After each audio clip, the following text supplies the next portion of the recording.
start it, I will. It's fixed. I got it out. Yeah,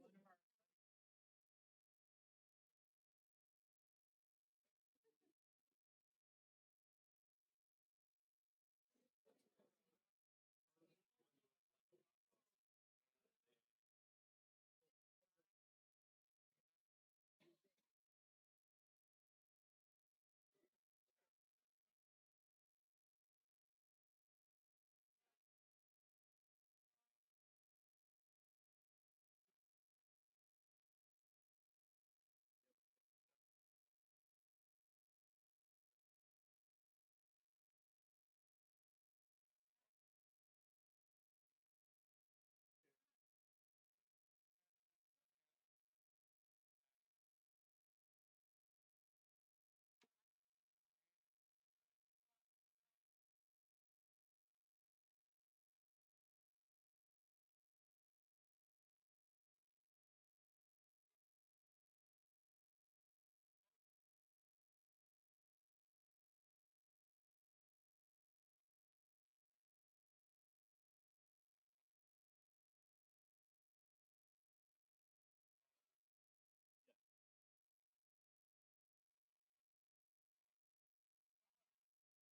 Okay, folks, we do have the feed up again, so if you would, go ahead and let's go ahead and get started with our public comments.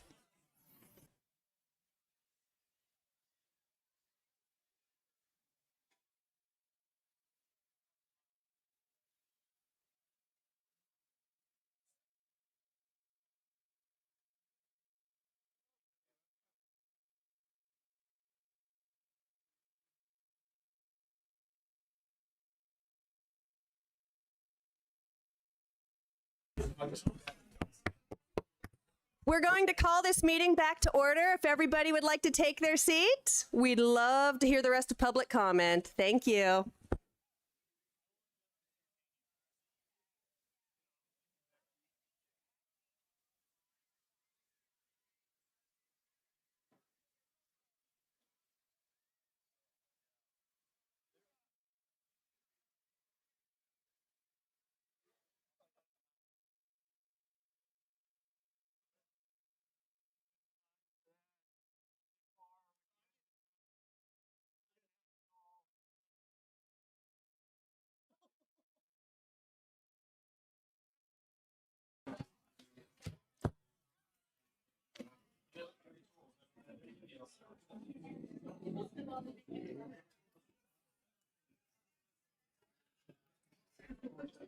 All right, our next speaker is Sharon Monday.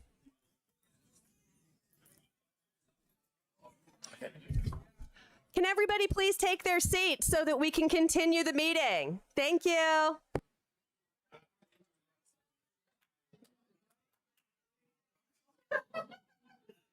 Jenny, I'll join it.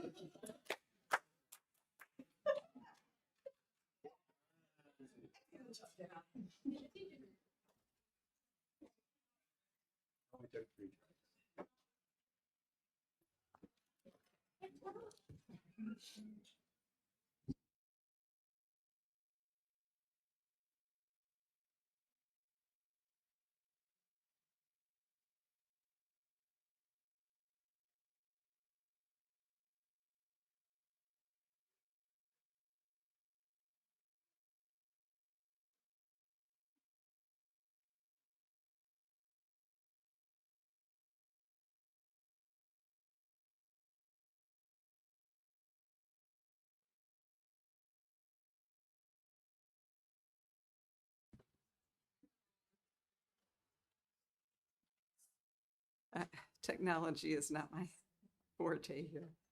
Let's see if I can get this to come up. Okay. Thank you for the break. I think that was helpful for all of us. My name is Sharon Monday. I'm a resident of Urbana, and I am reading tonight for Marcia Nelson, who is a resident of Champaign, and I will have a few comments as well.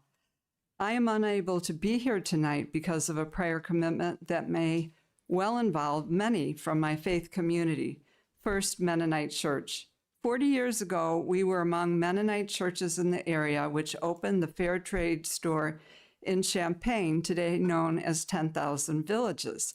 Tonight, the store is holding an anniversary celebration, and I regret I cannot speak, but submit my words instead. I am a member of First Mennonite's Racial Justice Working Group, as I am as well, which was constituted in 2017 after the Champaign County Racial Justice Task Force presented its report at a public forum and a significant number of congregation attended. I commend you for your work on that.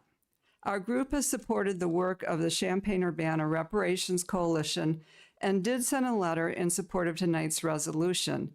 In an adult education class, some of our congregation looked at reparations, first reckoning with our own denominational history that has contributed to harms toward Americans of African descent and also Native peoples, and then looked at avenues of repair. I urge the county board to take the opportunity to do the same. Laws and policies in this county have systematically contributed and exacerbated racial inequalities. Absent an honest look at our history and its repercussions in our present, we cannot reach our potential for the future. The Champaign-Urbana Reparations Coalition able ably led by Dr. Jeff Trask, has accomplished much in its 2 years plus.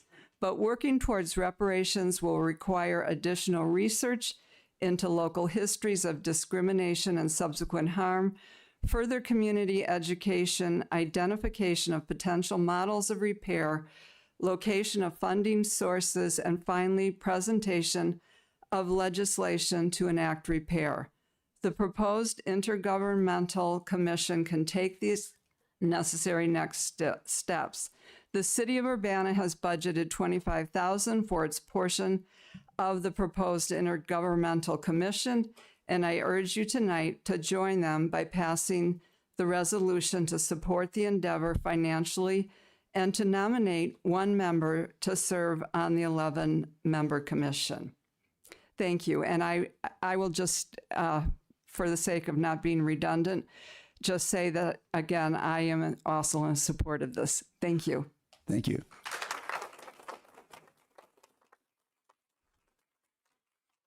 All right, next is Max Kogan.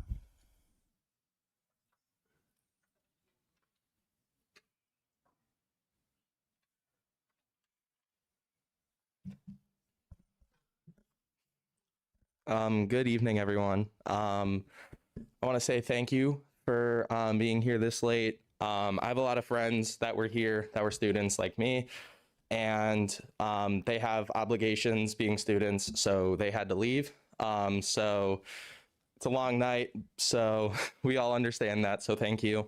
I also want to say thank you for considering the idea of having reparations in the Champaign County. You know, there's been attempts throughout history, throughout U.S. history, for enacting reparations for Black people, and none of them have really happened, and it's a shame. It really is. You've had, from the moment, even before the Reconstruction Amendments were passed, you had General Sherman give the special field order that said that freed Black people would get 40 acres and a mule. And immediately that was done away with. But you know who did get reparations? The white slave owners in Washington, D.C. They got money for their slaves, right? Black people never got anything like that. So the fact that we're here in 2025 debating this is really shameful for our country, because this should have been done way long ago. But alas, here we are, and this needs to be debated, and this, unfortunately, this should have been handled. But we can set a precedent and show that we're ready to move forward and respect one another. So I really hope all of you support the Reparations Commission tonight. And I also want to say, it's been said before that these issues are intersectional. The idea that, you know, these AI data centers that are being built across the country are, you know, using up all the energy, making our energy bills higher and higher every year, which is hurting all of us, right? We need more and more energy. So we need to do something to make that better for the people, because we know that the people who have been hurt most by the fossil fuel industry and by this pollution and all the climate change that is, you know, gonna force millions of people from their homes are oppressed people, Black people, people of color in the global South, but also here. There's a thing called Cancer Alley in Louisiana for a reason, right? And no matter where you are, it was talked about before, Black people have higher rates of chronic illness, and that's because of decades and centuries of systemic discrimination and racism, not being able to afford healthy foods and be able to live a stress-free life, right? So I just want to end by saying, please, please, please vote in favor of creating the commission for reparations. Thank you. Thank you.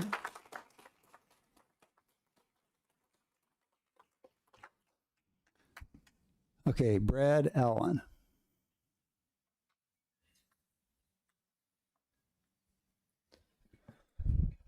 I'm Brad, a Champaign resident, and I'm here tonight to speak in favor of the Champaign County Reparations Commission. The billionaire class and the slave-owning class before them have caused an indescribable amount of harm to working class and especially Black working class people. The redlining to housing, from redlining to housing disparities to income inequality and disproportionate prison populations, the effects of chattel slavery are alive and well today.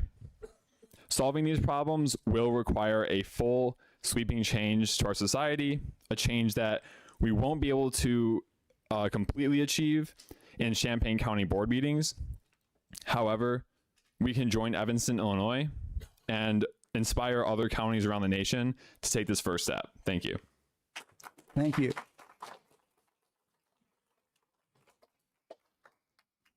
All right, Renee Antrosio.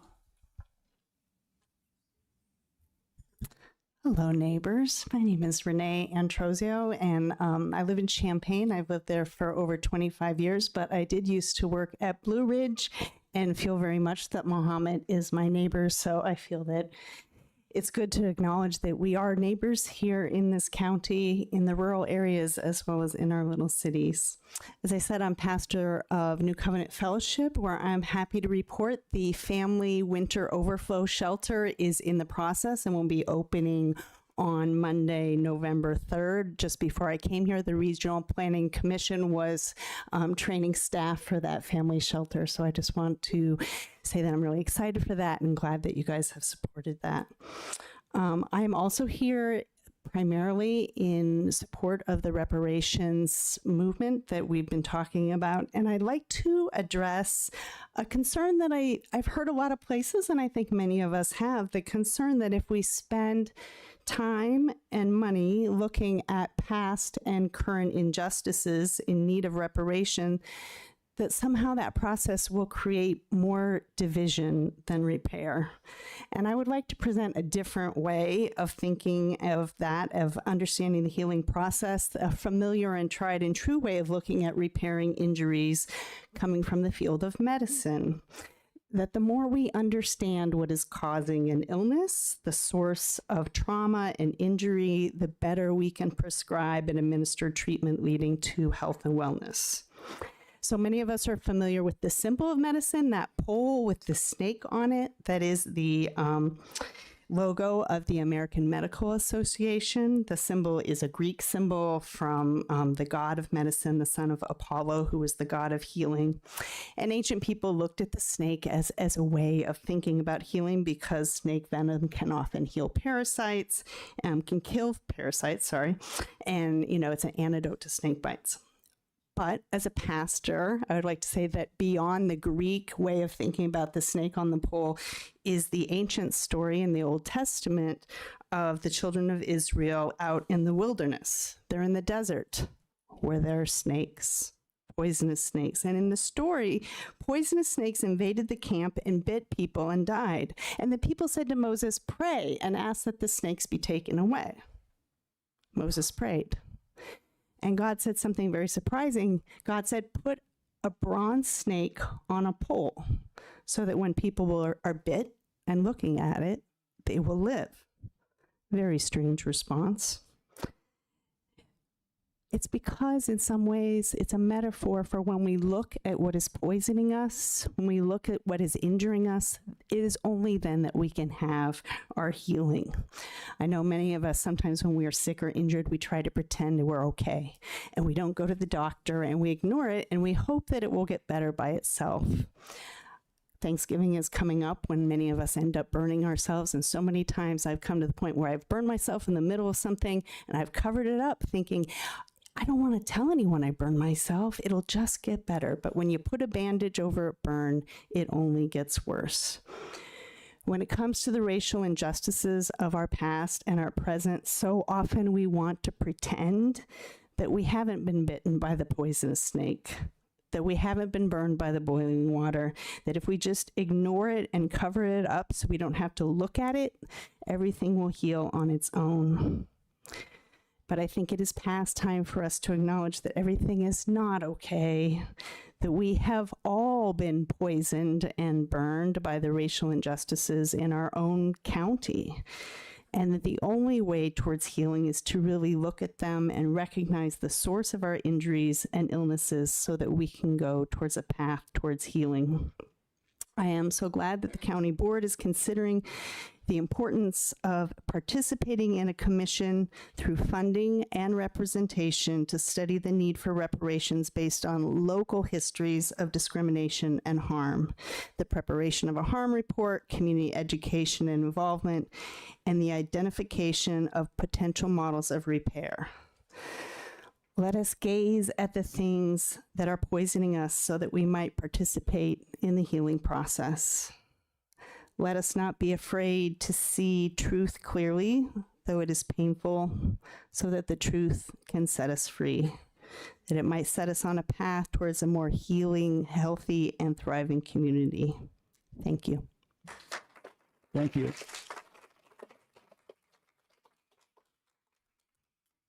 All right, that concludes public input. At the last meeting, I missed one person. Is there anyone else that wants to speak? If so, fill out a form and bring it up to me. Otherwise, I'm going to cut this off. Okay.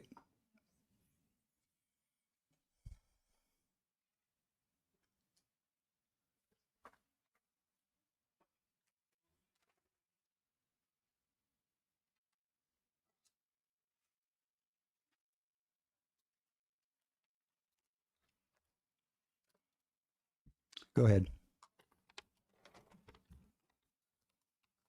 Good evening, board members. My name is Paul Slazak. I am a Mahomet, Illinois resident. I am speaking in regards to the Mahomet solar field. I first visited Spring Lake in the fall of 1988. Back then, Spring Lake wasn't fully even finished and developed. So things have changed in Mahomet, and back then even, there was no traffic lights.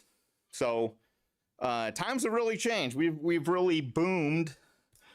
I'm concerned about lake quality. I have a house that's on the lake, and I'm concerned about the lake quality. And I got this one image here of, this is Lake of the Woods back in, I don't know exactly when, but everybody's at the lake. They're on the beach. There's a water slide. We didn't need it. I guess the community didn't need to have a swimming pool because they used the lake. Well, over time, the beach got closed down and it dealt with water quality, and the droppings from the Canadian geese that migrated into our area. So I have a concern about migrating Canadian geese getting confused by the solar field and then taking up residence in Spring Lake. Just to show you, I've seen the site plan. They gave us some site plans at the community seminar that we attended. It shows you the field, but it doesn't show you the impact of the size of the field to the size of the lake. This, to me, this is a massive solar field. And I'm not saying, I think there's a difference between what you get to do if you make the choice to put solar on your house, but this is a major field. I mean, when you look around the lake, it is massive in my opinion. So I'm here to just ask you to not apply a special grant. You know, it could be a good product as far as how things go, but I also look at it as like, this could be a power substation for a utility company or some other industrial project being right. It's not in my backyard. I'm on the lake, but it's within a 5-minute walk from where my residence is. So I appreciate the time to speak. I'm sorry I came up late. I got into the meeting a few minutes late. Thank you. Thank you. All right, we have one more.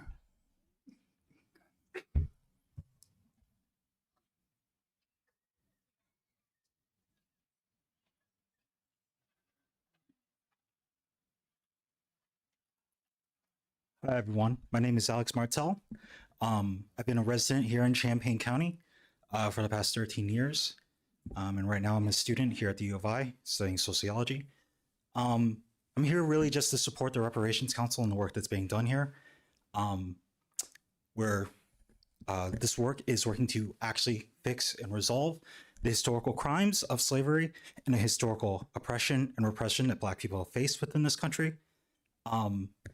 While I do appreciate the work that's being done here, I also recognize that this is not the only places, or this is not going to be the final step, but this is one of many steps towards actual retribution and actual justice for these historical crimes that we have continuously faced throughout these decades. And so my call to everyone here is not just to leave this meeting thinking that this is the last step, that this is the last action, but we need to be continuously, everyone here, despite whether you're here for the reparations work or not, need to continuously think about organizing for economic and racial liberation, not just within Champaign County, but within the entirety of the U.S. Thank you. Thank you.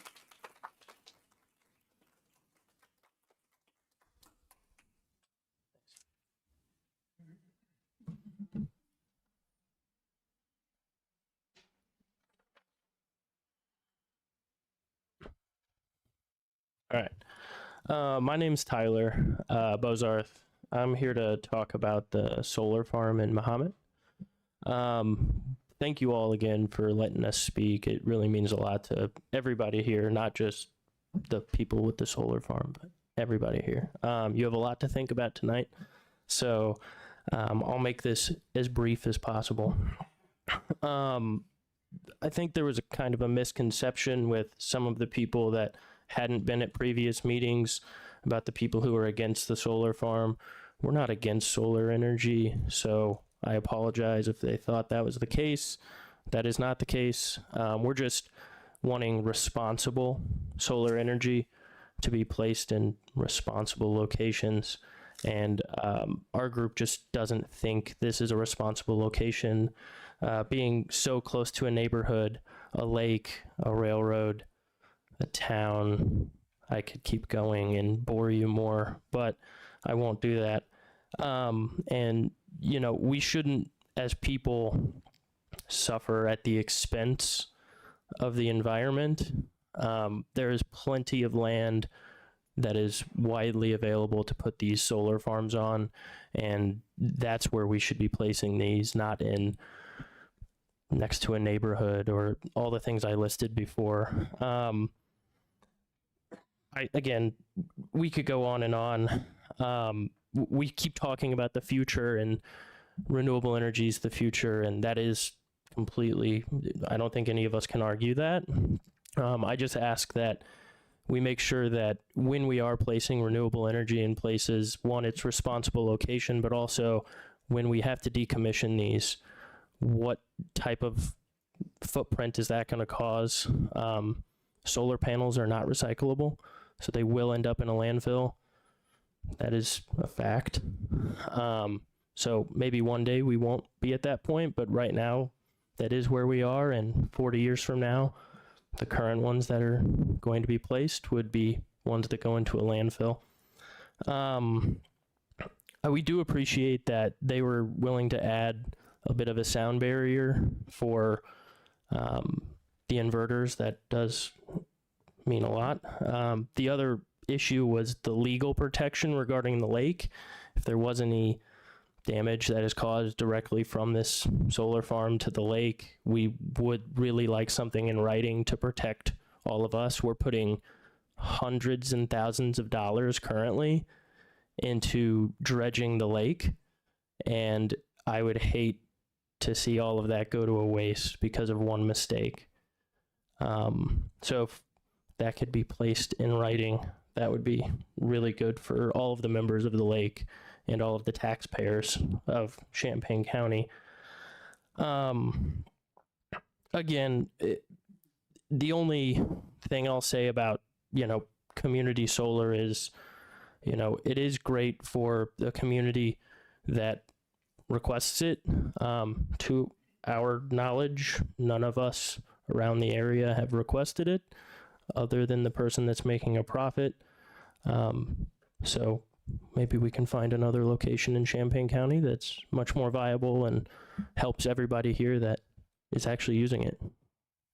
That's all I'm going to say. Thank you.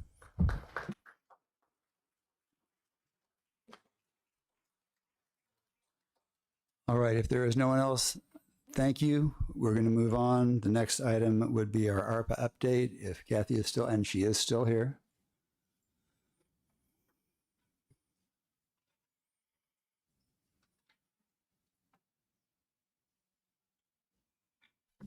Good evening. We included the monthly updates, and our quarterly reporting is currently due by the end of this month to the Department of Treasury. And I'd be happy to try to answer any specific questions if you have. JJ. So, Kathy, I have a question that I hope you can help me with to understand this. But when I look at the big spreadsheet with all the projects on it, and we have at the beginning there, we have our income from the Department of Treasury and our interest. And that adds up to $41,405,759. And at the end of our spreadsheet, we've got our total expenditures at $41,068,368. Later in our agenda, we have 3 items totaling $575,968. That's the 2 projects at JDC and then the reparations, $25,000. That gives us a deficit of $238,572. So the math is not mathing for me, considering what we have in the spreadsheet and what we're going to consider later tonight. I think the JDC costs might be coming out of our reallocated jail project funds. And so that wouldn't fall under the interest. Now the $25,000 probably would fall from that remaining interest that's accruing, but the JDC is currently covered under the jail project that's getting reallocated since it didn't need to spend all the funding. So where on our sheet is, I see the jail. Yeah, so for there's 99,000 is all it shows on the jail. it's actually under the sheriff's office. There's Okay. 2 lines. Okay, so that would be the 977,000. There's the jail project itself and the updated camera system are the 2 lines that we're moving funds if they're not needed for that project into the facilities. When will we know if those funds are not needed? Well, we already do know, and so they've already been allocating some of those funds into facility projects. So it used to be, $6 million and some for those 2 lines, and we've already reduced it to start allocating into other facility projects. Okay, so I just want to make sure we're not going to run out of money if we approve these projects tonight. That's correct. Further questions? Samantha. The sleep program, it doesn't look like it's moving. Yes, so Michelle and I met with Lisa last week about the sleep program. They currently have additional projects that they're working on and adding a staff member to try to put more focus back onto the program. We're going to touch base again after the holidays to see where they're at. There is currently additional funding being requested that hasn't shown up on the financials yet. And so at this point, we're seeing how they will do with the new staff person that'll be added to try to help the workload. I don't know. It just seems like there's so many things that just fell by the wayside, and it just so happened to be the most things that I was en route for. That was the sleep program. That's going to provide homeowners video just in case there may be a crime that happens in their neighborhood where they could help law enforcement. And to me, that is so important. So to keep on hearing that there's not enough employees, well, it just seems like it's not being pushed, I mean, that was the same thing with the small business program. Same thing. And we're constantly watching small businesses lose their business. And we had money that could probably assist them in their business before it closed. So I just really would I would hope that people would take this seriously so we don't have to return this money back. Thank you. If I might, you may have seen the email from Carly. Member Carter, I got an email. Is that about the meeting that you cut me out of? Member Carter, I received an email at 4:30 this afternoon from Carly McCrory. I'll just read the first paragraph. I think that pretty much encapsulates it. After a thorough review of all submitted documents and review discussion by the review committee, we've identified and are confident in awarding grants totaling $154,109 to 31 businesses. The odd numbers because not everybody in that group requested the full $5,000. It would have been in the packet if it had arrived earlier, but it came at after 4:30 this evening. And regarding the sleep program, Lisa would be more than happy to share additional information. But they've currently marketed to every neighborhood in the contract, and they've taken advantage of the properties that they could so far, and they're circling back to try to do additional properties. One more question. Are they going door to door? How are they pushing this program? I would need to get the list from Lisa. I know they've done social media marketing and direct mailers, and I do believe they have gone door to door, but I can double check with her. Thank you. Further questions from the board for Kathy? Seeing none. Thank you, Kathy. Appreciate it. All right. We're at the consent agenda. Can I get a motion to approve our consent agenda? Finish Thurnaut with the motion. Thorsland with the second. Any discussion? No discussion, excuse me. Would the clerk please call the roll? Rogers. Yes. Settles. Yes. Sexton. Sollard. Yes. Thorsland. Yes. Vantage Theodot. Yes. Yes. Wilson. Yes. Cagle. Yes. Carter. Yes. Yes. Crane. Yes. Esri. Yes. Vardy. Yes. Fava. Yes. Furtado. Hanauer Friedman. Yes. Lokshin. Yes. Pugh. Yes. Rodriguez. Yes. Locke. Yes. Motion passes. Approval of the minutes. Can I get a motion to approve the minutes of the September 18th regular meeting? All right. Got it from Esri. And was it Crane or Cagle? Cagle. All right. We have a motion in the second. Is there any discussion? Go ahead, Ms. Locke. Sorry to delay. On page 7 of the minutes, page 106 in the packet, in the next to last paragraph, board member Esri spoke about a crop harvest season and asked divers to be cautious. Drivers, if we could just friendly amend that line to add an R. It's a comedy, but it's more accurate with drivers. Duly noted. So I'll take that as a motion. Aaron, are you giving the second on that? All right. Motion and a second. All in favor? Aye. Aye. All right. That will be passed on. We'll make that correction. Thank you very much. Standing committees. Summary of action taken at the October 9th, 2025 ELEC meeting is received and placed on file. Would the ELEC chair like to make the motion for item number 1? Yeah, first I'll read the adoption of ordinance number 2025-11 granting a special use permit, zoning case 162S25 Mahomet, Illinois Solar 1 LLC, care of Summit Ridge Energy LLC, PV solar farm, including the decommissioning and site reclamation plan. My motion, we have to start with, is a little procedural. I move to take ordinance number 2025-11 for special use case 162S25 for Mahomet, Illinois Solar 1 LLC, care of Summit Ridge Energy LLC, PV solar farm, including the decommissioning and site reclamation plan, from the table. Okay, we have a motion. We got a second from Mr. Sullard. Discussion? There is no discussion Oh, correct. on Excuse that. me. It's not My debatable. apologies. All right. We have a motion and a second. All in favor, signify by saying aye. Aye. Opposed, same sign. Motion passed. I believe the ayes still had that. All right. So just do a roll call on that so we're sure. Rogers. Aye. Settles. Yes. Sexton.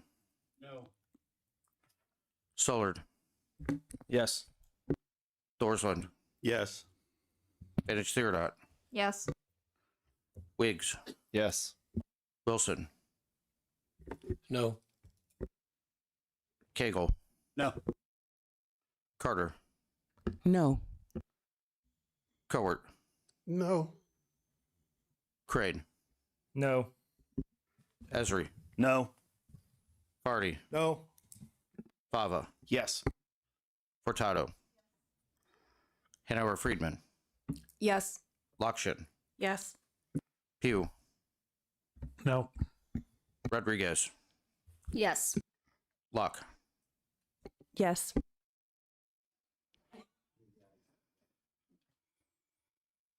What was the answer? I believe the ayes have that. Okay. All right. With that, we now have a motion before us on this vote. If you vote yes, you're voting to deny the solar farm and follow the zoning board. Yeah, go ahead, Aaron. The way this motion is written, it is written to grant. How can a vote no on the resolution when it's written to grant? All the wording says to basically to grant. How can a vote to deny it be a yes vote and a no vote be a no vote be a yes vote and a yes vote be a no vote? It doesn't jive. If I may, this is what I have on the instructions from the zoning administrator. As you may recall, the committee's recommendation was to deny the requested special use permit. So a vote of yes will be a vote to deny the special use permit, and a vote of no will be to simply be a vote against denial of the special use permit. And if you recall, the old last month's was a vote to deny. And I'm not sure why that's not on here, but that's what was on the agenda last month. I don't think you were actually here. I was here. You were here? Yeah. Months. We didn't get to the full motion because No. it was tabled. But this month, this motion here is not to deny, it's to grant. Agreed. That's what the words say, but So instructions say different. there is nothing that makes sense, absolutely nothing that makes sense that a no vote is a yes vote and a yes vote is a no vote. Would you like the zoning I'd like somebody to administrator come up? explain it. Yes, if possible. Yeah, John's JJ, available. go ahead. On page 110 of our packet. Now therefore be it resolved, and it goes through and it says that a special use permit is hereby granted. So a yes vote is to grant this. So what's on your notes from Mr. Hall is incorrect according to the wording of the document that we are actually adopting. Okay, perhaps Something needs to change here. Did we just vote to pull this? We voted to table. No. We voted to take it off the table. Which is off the table now, and then you're suggesting a new. Mr. Summers, may I chime in? Go ahead, Chair. So by taking it off the table, we now are voting not on the resolution before us. We're now voting on the motion that was made when this was before us last month. And that motion, as Mr. Thorsland explained, was a motion to deny because it was denied at the committee. So it's a motion to deny. So if for whatever reason more people vote no on denying, then we could next have a motion to approve. A motion to deny that fails doesn't mean it's approved. It means it's not denied. Does that make sense to everybody? This is the kind of like Mitch McConnell style wrangling that we don't do here, but Well, Go ahead, Aaron. so another point of order, I guess, if that's proper use, Robert's rules generally doesn't allow motions that I would characterize as negative. It's always to do something, not to deny something, to not do something. So I wasn't aware of that last month, but that's the case. So a motion to deny in this case, I don't believe is appropriate because Robert's rules, if we're going to follow them, generally doesn't allow that. There's exceptions, but it's confusing. And why is it confusing? Because a motion to deny is a yes vote and a motion to approve is a no vote. That's the biggest jive. So it doesn't make sense, and it's not procedurally correct. I agree that what we voted on last month was a motion to deny, or that got tabled last month. Not that we fully voted on it. Get my wording, try and get it as correct as I can. But what I'm saying is that probably was not correct to begin with.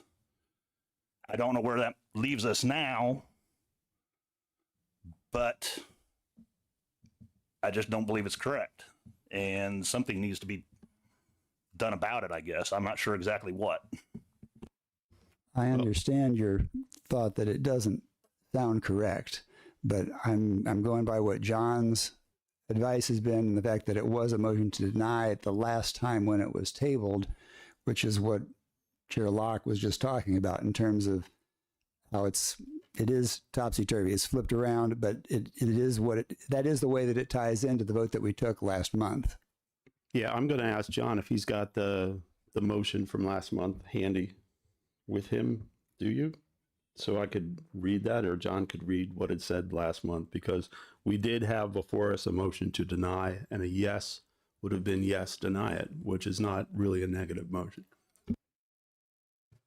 I'm sorry to say I do not have last month's county board agenda. I have last month's ELUC agenda, but I did not bring last month's county board agenda.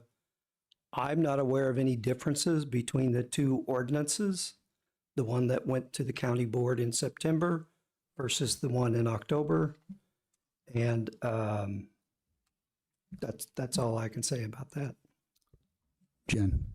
I believe the reason that we had a motion to deny last month, I agree, Mr. Esri, that we don't typically do deny motions, but at ELUC, this failed. And normally when things fail at committee, they don't come to us, but by procedure, it still had to come to us no matter what happened at ELUC. So the motion to deny is based on the recommendation of the committee. Does that, yeah. Yeah,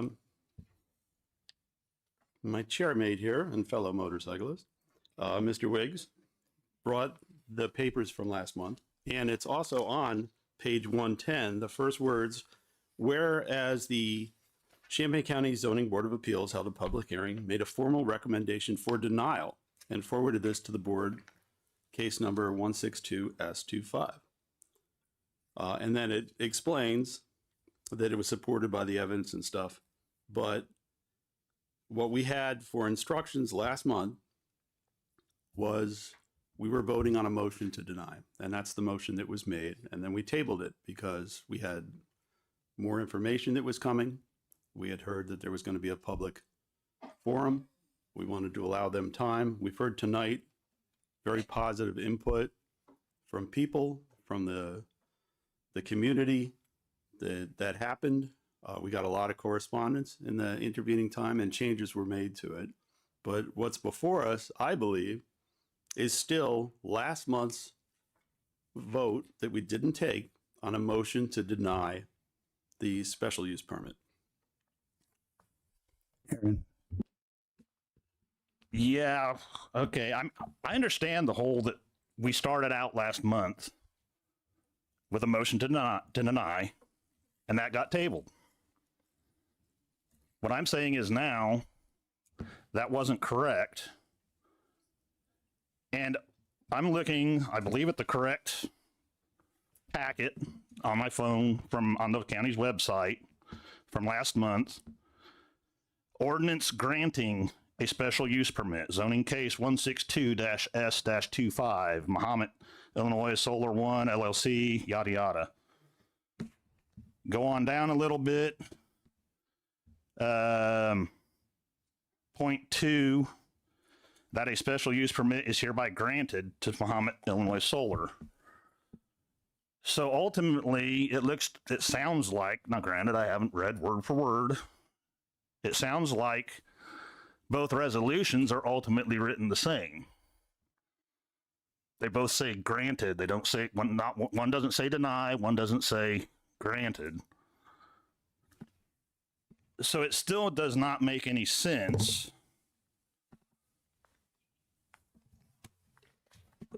I understand the whole committee voted no, but it does not make sense when a deny a special use permit is actually a yes vote,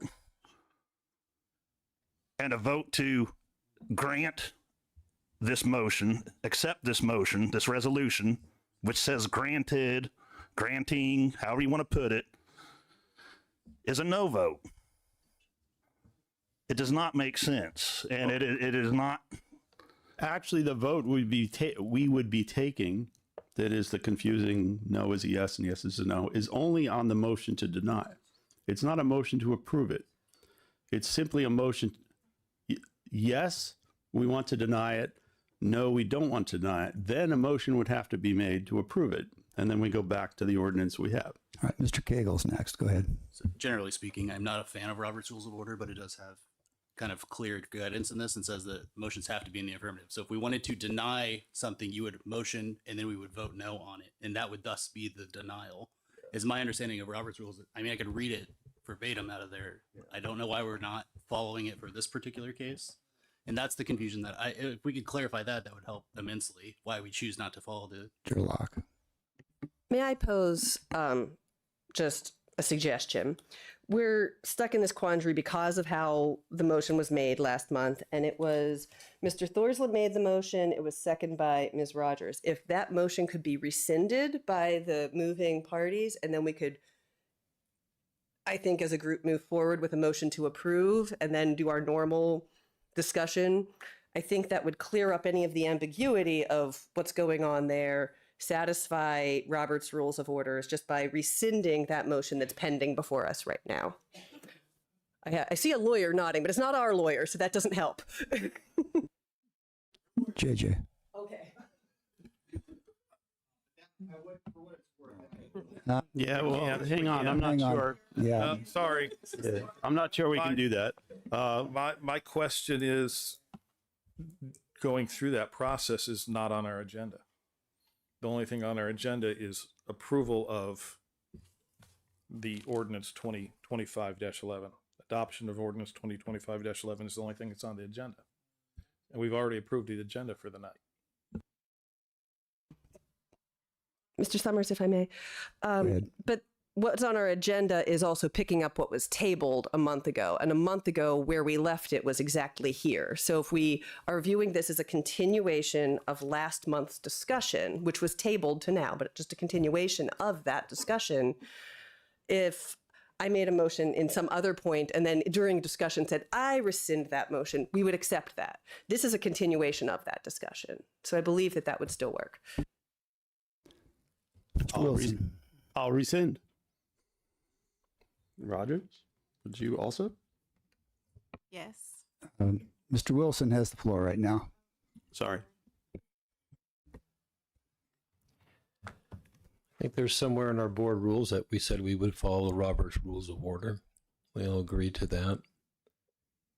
And what was sent out in the package, which we all received, says on the agenda, item number 1, environmental land use, granting a special use permit. That's what's on the agenda.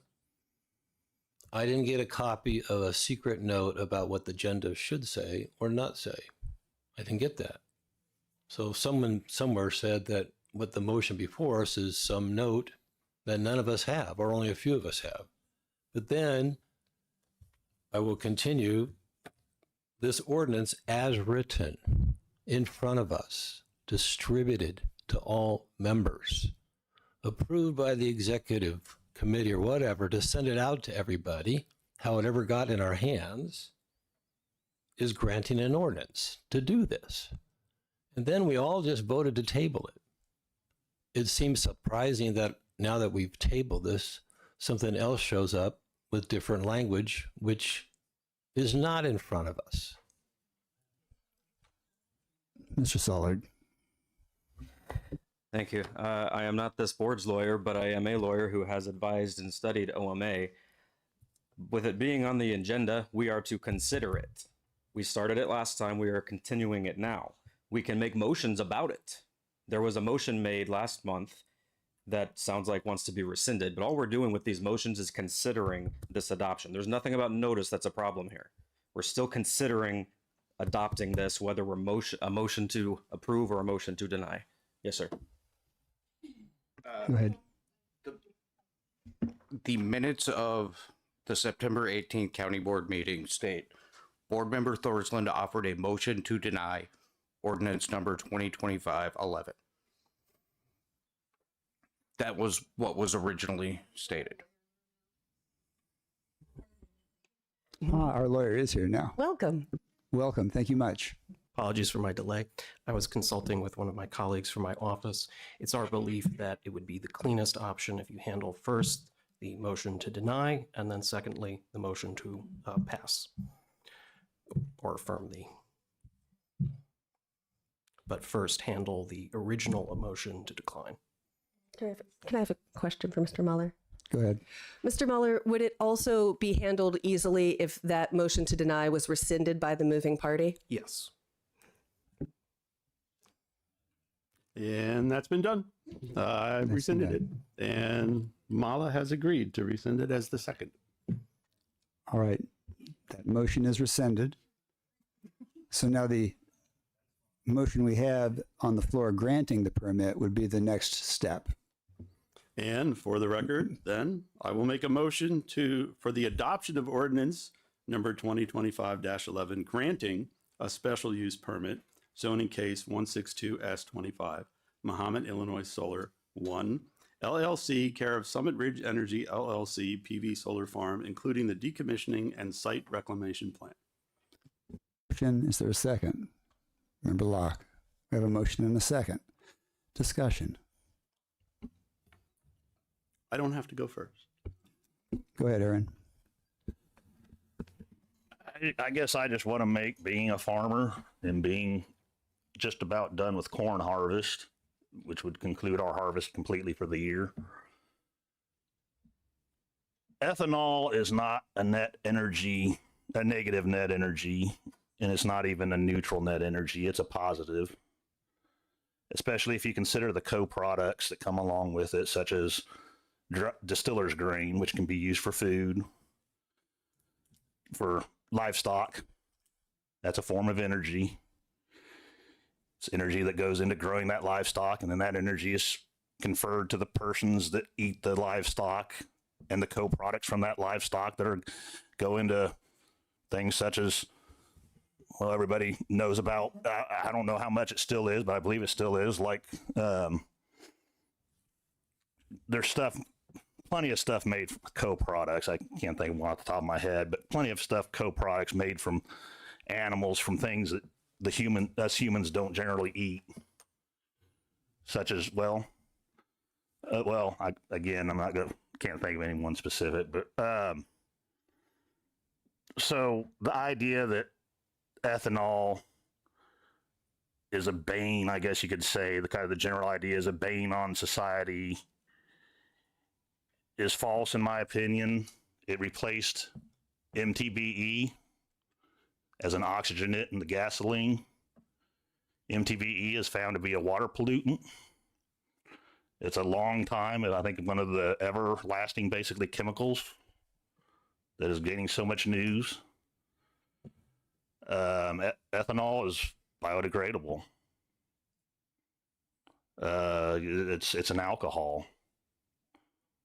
You pour it out, and so be it. Now, granted, high concentrations, it could harm the immediate area. Just about anything in high concentrations can harm stuff. High concentrations of water can cause harm. So the idea that ethanol is, again, a bane on society, is not good, is an out and out falsehood in my book. If we don't have gasoline or ethanol to add to our gasoline, are we going to go back to MTBE? Or they can make, it's my understanding, basically a cleaner gasoline that doesn't need oxygenates. but I believe it takes a whole lot more refining, thus higher prices. So is the country willing to support higher prices for the gasoline? I don't know. Maybe we are, maybe we aren't. But that's one thing that gets repeated and I believe is false.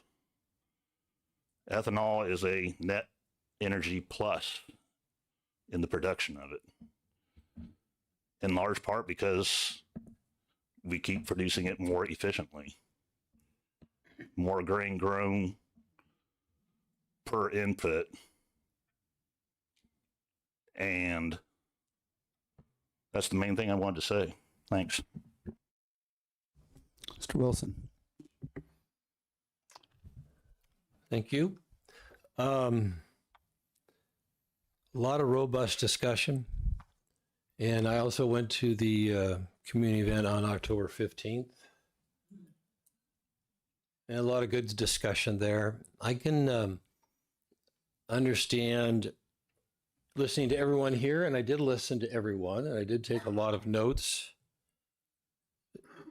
In my recollection, there's about 10 individuals that said yes to the solar, 7 individuals that said no from the public.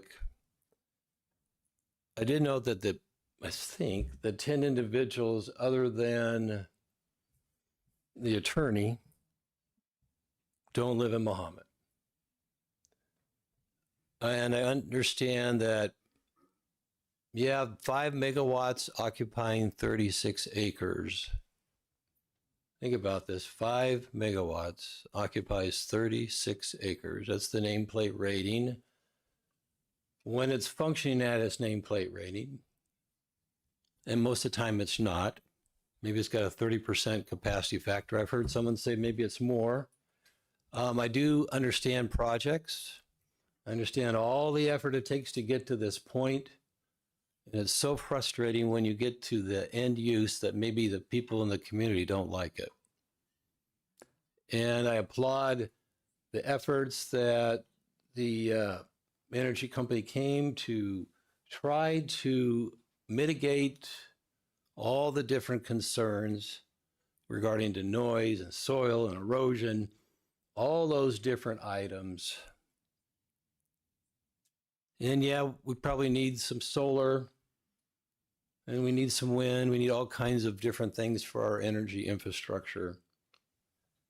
However, I'm siding with the community that I reside in. And I'm elected to support them. And I'm choosing, with full understanding, to agree with the community that lives there that would have to live with this for the next 20 plus years. So I am not going to support granting the special use permit.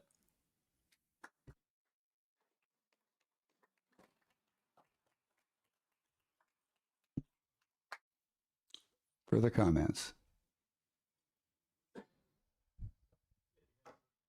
Go ahead. I'm going to do chair's prerogative and let you go first. Oh, you want me to go? Okay. I've got a lot of correspondence on this. I started to get some positive correspondence. I got correspondence from the landowner. And the letter pointed out a lot of things that I've talked about before, but I'll just touch on them briefly. This land belongs to the family that owns it. They want to keep it in the family. This is a project that they can do. They've been approached by the solar farm company. I don't know the negotiations. I don't know the details, and that's not our business. It's their land. It's their private property. If they had come to a property owner in Spring Lake and said, I don't like your front porch. I don't think you have enough screening around it. I hate the color of your door. You would say, get off my lawn. It's my property. And you can't tell me what to do on my property within the normal bounds of human nature. They're doing a project that we've heard again and again. The zoning board found all points in the positive. We've had time, an extra 30 days, for the solar company to make more improvements to the project to the benefit of the people that will be by it. And we've heard a lot of reasons why solar is important. We've heard a lot of reasons why some people don't want it by them. There are solutions, and this is going to sound crass, and at this point, we've talked about this endlessly. You don't own your view. If you want to tell people what to do with what you see that isn't yours, you have to buy it. So these people have found a way to continue this farm in their possession. I can totally understand why they don't want to jump into the commodity market right now and grow beans, for example, because it probably would be a terrible idea right now. This is steady income. Mohammed has had plenty of time to protest it if they wanted to. An extra 30 days, and they haven't. I'm not Mohammed. They've had the time since the first zoning board meeting. I used to live in District 1. I ran for county board many times in District 1. I'm not there because I gave the farm to my ex-wife, who's still there, and she supports this project. I'm going to vote yes, because this all falls within the bounds of what I, as chair of the zoning board for 8 years and member of it for 10, and on this board for 6 or 7 years now, it fits everything that it's supposed to do. Now it fits even more. So I'm going to support it, and that's why I made the motion. Go ahead, JJ. Thanks. First, I think that part of the reason that we had so much discussion about the actual motion and the wording and what we're voting on and how it's going to be voted on is because of this document threatening us with a lawsuit long before we were even taking this up.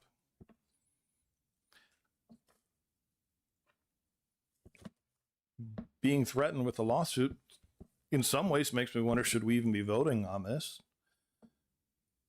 Because if you vote one way, somebody's going to sue you. You vote the other way, somebody's going to sue you, it sounds like. We've got a very tricky issue here because lawyers got heavily involved. But this right here, better make sure all the T's are dotted or the I's are dotted and the T's are crossed, because we know a lawsuit's in the pipeline. Tonight, listening to public comment, and I'm glad so many people who support solar came tonight. It's nice to have them here, the first time in this process that has been going on for a long time, that we had so many people supportive of this. And I couldn't help but notice that almost every speaker supportive of this is from Urbana.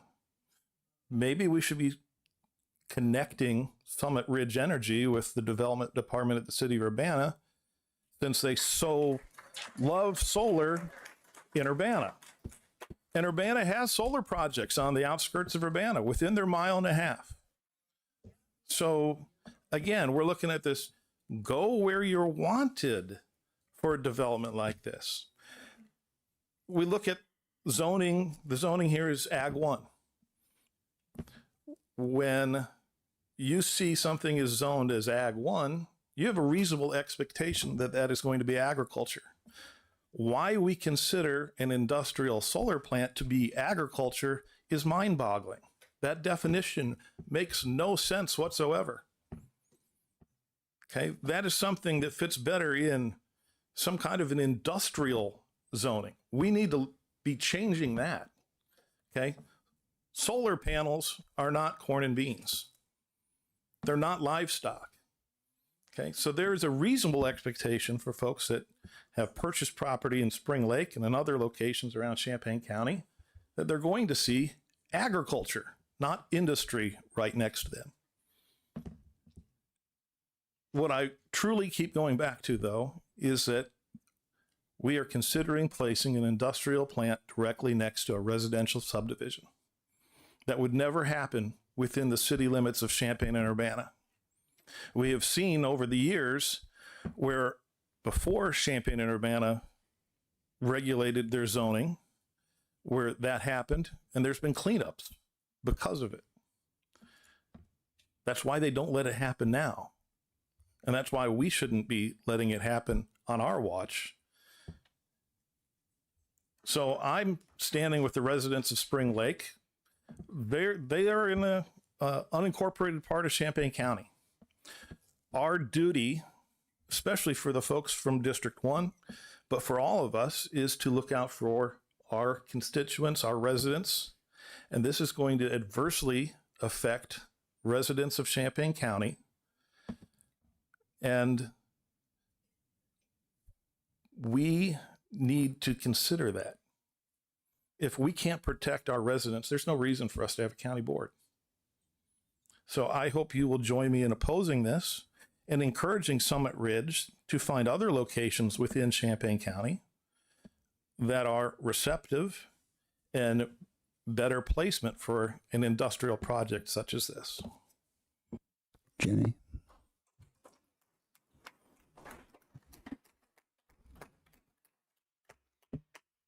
I just had two quick points I wanted to make. One, I don't feel threatened by a lawsuit because of that letter. I feel threatened by a lawsuit because we have been out of compliance with state regulations for solar since the ELEC committee voted against being in compliance with state regulations for solar. Second point is that I have two solar developments that I drove by in County Board District 4 today. One directly across the street from Winfield Cooperative in Savoy that is very much in a residential area, a very large solar array. We do have those in our districts too. And I think there's a waiting list to live in Winfield Cooperative. I don't think that's pushing people away from having residences there, having that as their view. Thank you. Ben, did you have your hand up? Go ahead. Need I remind everyone on this board that we work for the people. The people do not work for us. Okay. The people of Spring Lake have spoken. Those in favor were not from Spring Lake. I don't know if you got the same emails that I got, but it was probably 15-1. I got one email in support of this project, and it was a landowner who tends to benefit monetarily pretty well, I'm assuming. All right. I'd say we vote for the will of the people. And that's why I'm going to be a no vote. And I encourage you to vote for the will of the people in Spring Lake. Trying to say who had, okay. Yeah, you've not spoken. Go ahead. The first line on this says everything we need to know. The Zoning Board of Appeals held a public hearing and the formal recommendation was for denial. That's really all we need to know. Member Carter. A rare occurrence. I agree with the Republicans tonight. I do. Something that came up during my childhood was the Aaron Brockovich story. And we don't know what the long-term effects is going to be. We don't know. I don't know. They haven't been around long enough to know if there's going to be any kind of health effects. And so that's my concern. Also, I don't like the way that this was done. They want to put this inside of a community and talk to them afterwards. That should have been the first step. And given a 30-day window of conversation is not enough time. So I'm sticking to the same vote that we didn't vote last time, but I was going to vote no last time. Oh, does that mean yes? And, I'm against it. So I'm not going to say no. I'm just going to say I'm against it. And thank you for the emails, you guys. I don't know too much about the ELUC, but I have been trying to get more knowledge about what's going on. And I don't like none of this. I don't like the threat. I don't like to be threatened. The reason why I'm here is because constituents in my district feel that I will be capable of making wise decisions for my constituents in my district. And so I just don't like none of this. So I'm just gonna say what I said, and I'm not for this. I am totally against this, the process, and thank you for the emails. I tried to respond back to all of them. Jenny, let me check just a second. Jenny's spoken multiple times, so go ahead, Emily. Yep. So I was one of the key no votes that got this off of the consent agenda tonight. Summit Ridge has answered the majority of my concerns, so I think it's important to say that before we take the vote. I also I agree with many of the points of representing the people, being for the people. The state legislature set this process up. The state legislature is why we can be sued. So if we want to find a place to take our concerns, contact your representatives. Ask to get this changed so we don't have to have a threat of a lawsuit. Ellie, did you have a comment, rather? I think Matt's had his hand up longer than I have.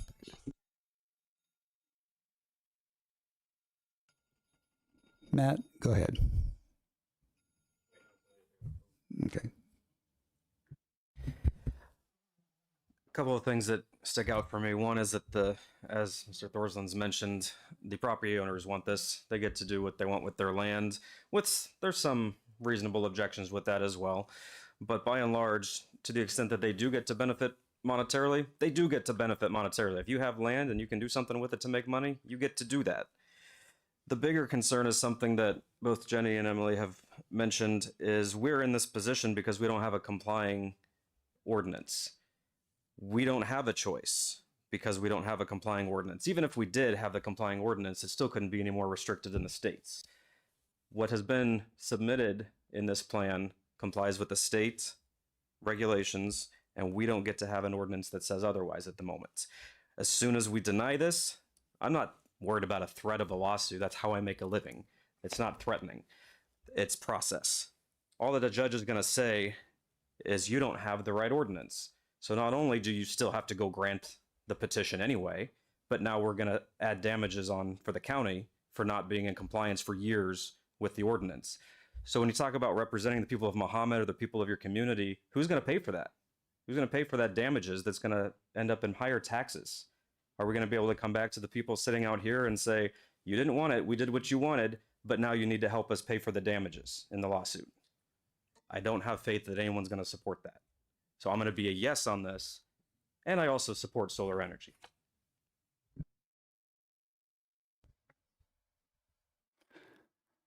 Ellie, you, then Aaron. We'll just jump around a bit. Go ahead. The chair never gets to speak again. Yeah. A few things. I want to first recognize the passion around this topic and these meetings, and thank everybody who has come out, especially those who have come out multiple times. I want to recognize how important this is for our democracy, for our process, and also just recognize that we've heard a lot of fear and concern from those residents. That being said, I don't believe that the things that we've heard concern about will come to pass, and that is based on scientific evidence, study. I can also share, I think, as Jenny mentioned, I live extremely close to a solar farm in unincorporated Champaign, also live really close to a railroad track, and I hear the train a lot. I do not hear the solar panels at all.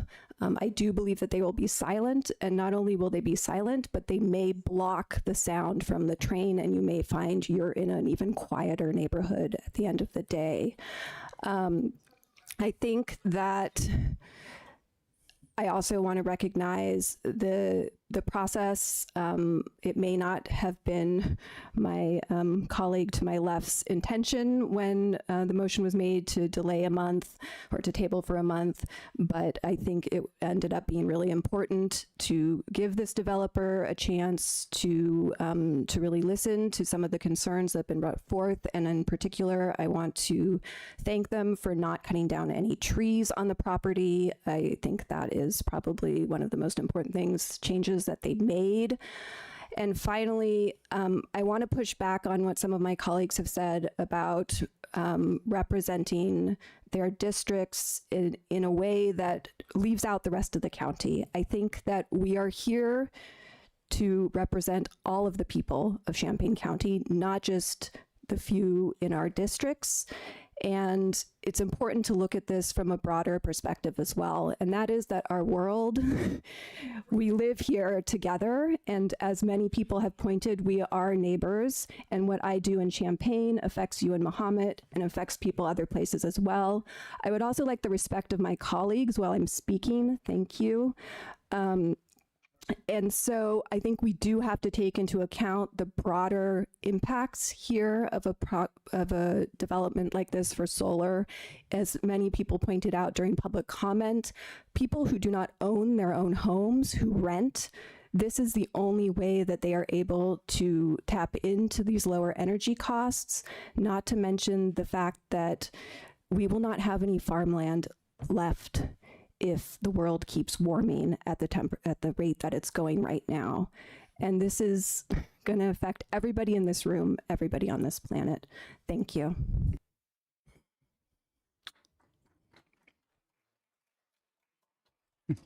Ben.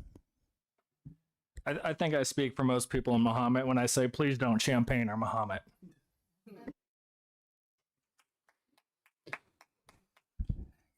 Go ahead, Chair Locke. Mr. Sullard made many of my points much more eloquently than I will at this hour. I will say this to Mr. Esri, this is not a referendum on ethanol.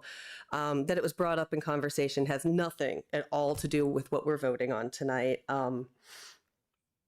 Property owners do have a right to determine within the bounds of the law. That's what we're deciding. But if I owned a home, I'd like to know what I'm doing with it.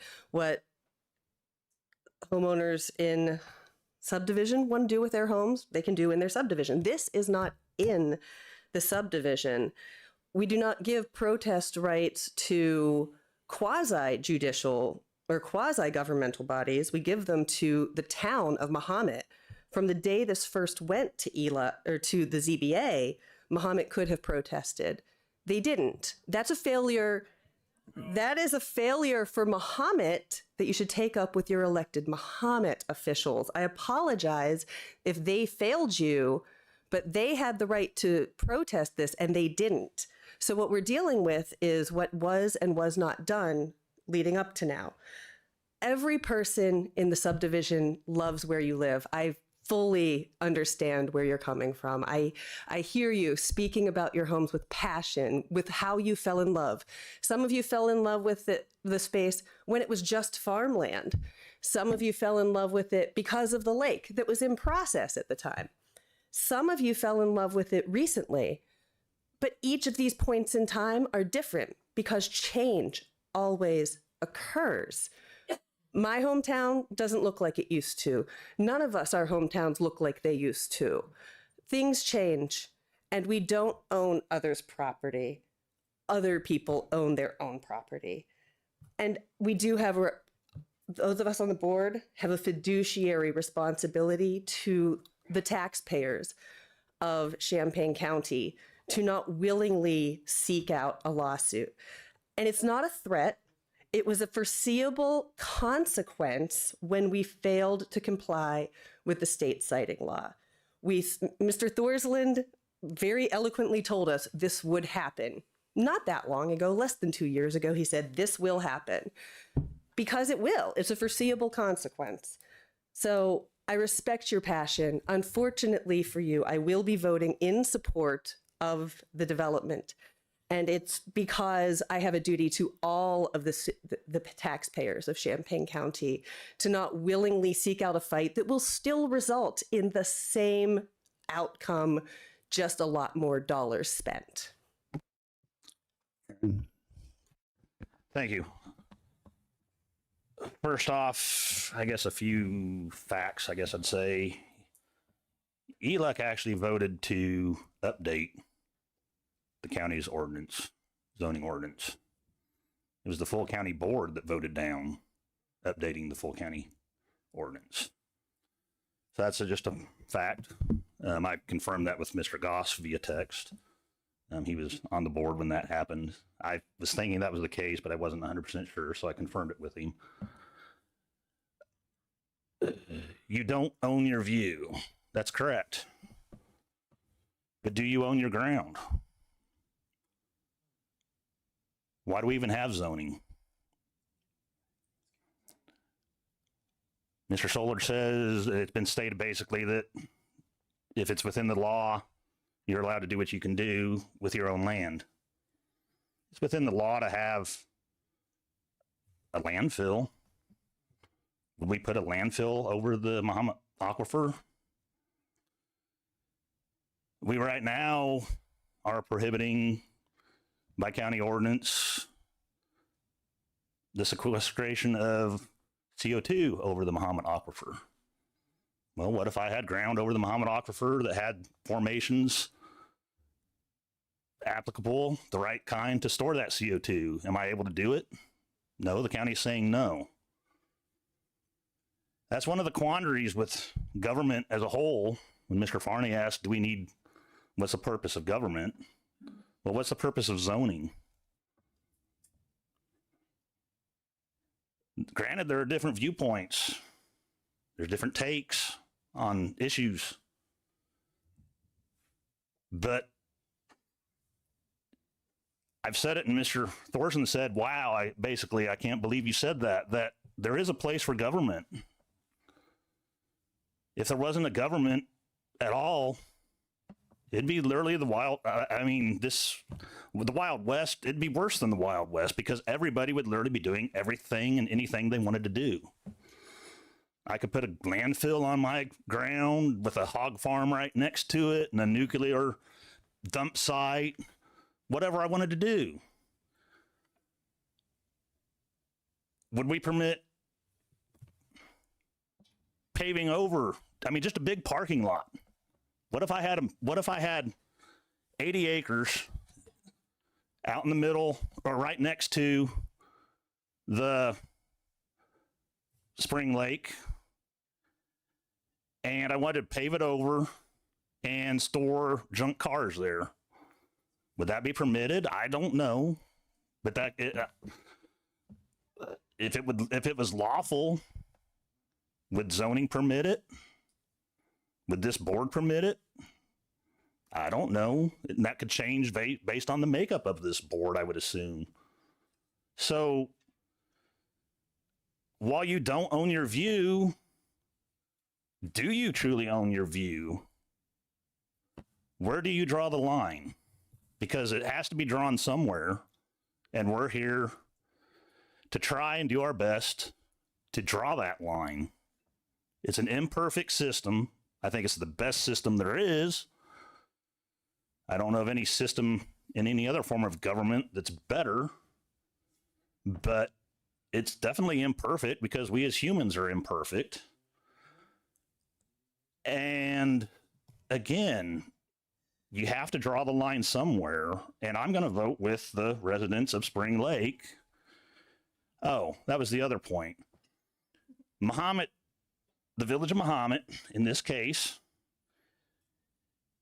truly couldn't have protested this because it's a special use permit only.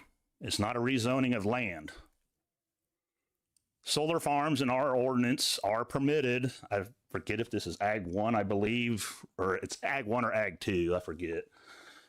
It's Ag 1. Eric's showing me. That's what I thought it was. But either way, by right, I think I'm using that right, solar farms are permitted on Ag 1 and Ag 2 land.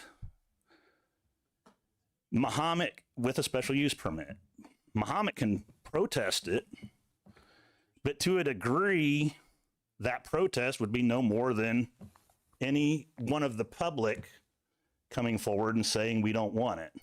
Now, granted, you would think if Muhammad was protesting it, the village of Muhammad, you would think that that would carry a little more weight because it had gone, you know, been maybe discussed at a village board meeting with knowledge of the people, and they'd gotten input from their population, and they determined that their population didn't want the solar farm. And then they could say, we're basically write a letter to planning and zoning saying we do not like this, but it doesn't carry any weight as far as needing a higher majority, a super majority vote by this board. So that's the point I wanted to make. It doesn't sound like,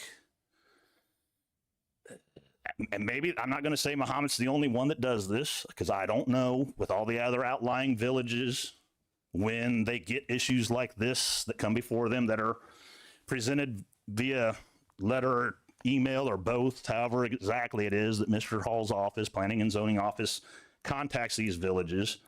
I'm sure it's appropriate and, you know, done correctly. I'm not saying that there's any malfeasance at all on planning and zoning, but when they're contacted, I'm not sure if how much, if any, input from their citizens, these villages, get on whether or not they should oppose or be in favor of. But in this case, specifically, from what we have heard, it does not sound like Muhammad,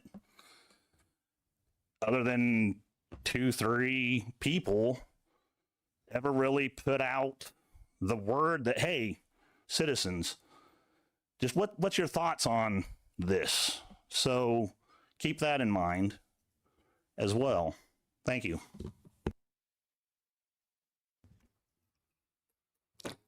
Mr. Thorsland, then let's try and wrap this up.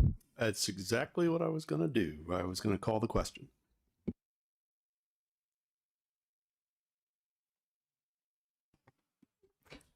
Can I request a roll call? Oh, yes. Just to make sure everyone understands, there's no double negatives on this. If you're voting in the affirmative, you're voting to grant the special use permit. If you vote no, you're voting to deny. I do want to add before we vote that as a former county board member, I always felt that when I spoke, the other members of the board would respect me and act respectfully. To not see that is an embarrassment, and you all need to be able to show respect if you expect to receive respect. Could we please have a roll call? Rogers.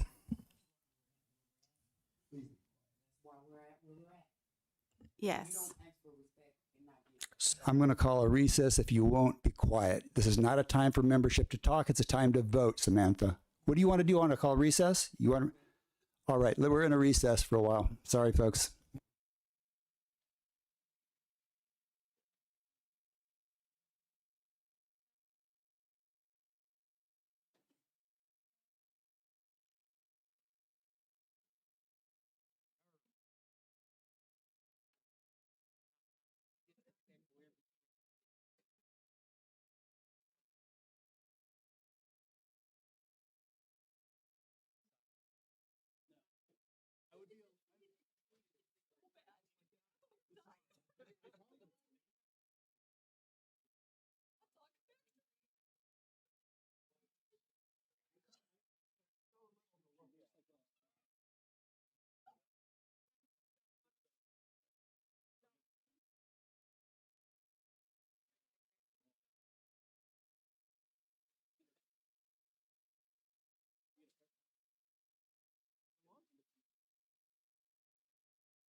Let's wait till Matt gets back anyway. You got to have the clerk here.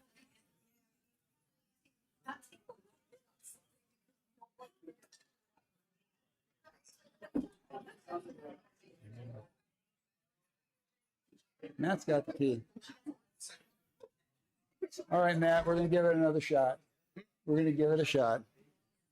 Let's not start completely over. We made it through Why one. don't you go ahead and call the roll? Let's call the roll. Just excuse me, folks. We are going to start. I'm going to have the clerk call the roll just to make sure. Have the clerk call the roll to make sure that we're present, that everybody's present. Rogers. Here, present. Settles. Present. Sexton. Sullard. Here. Thorsland. Here. Vantage Theodote. Here. Wiggs. Not here yet. Wilson. Here. And Sexton just left the room. Hopefully he'll be heading back. Cagle. Yeah, here. Carter. Cowart. Present. Crane. Here. Esri. Here. Varney. Here. Fava. Here. Portado. Here. Hanover Friedman. Here. Lokshin. Here. Pugh. Present. Rodriguez. Here. Wiggs. Here. Luck. Here. JJ, are you checking to see if Ed's out there?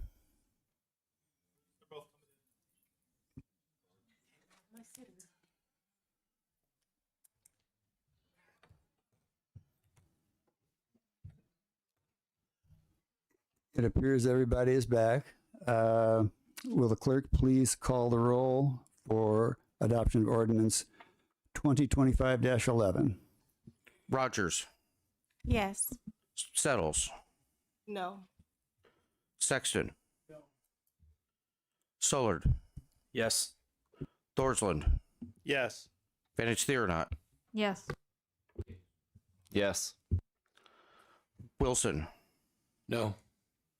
Cagle. No. Carter, No. Cowart, No. Crane, No.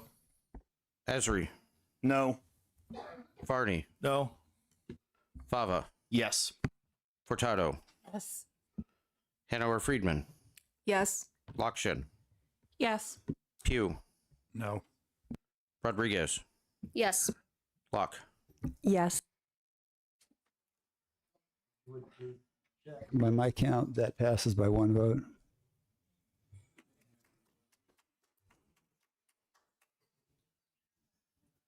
I have 11 yeas, 10 nays. Thank you. Motion carries. Thank you. Moving on, Highway and Transportation. Summary of action taken at the October 10th Highway meeting is received and placed on file. Would the Transportation Chair like to make the motion for number 1?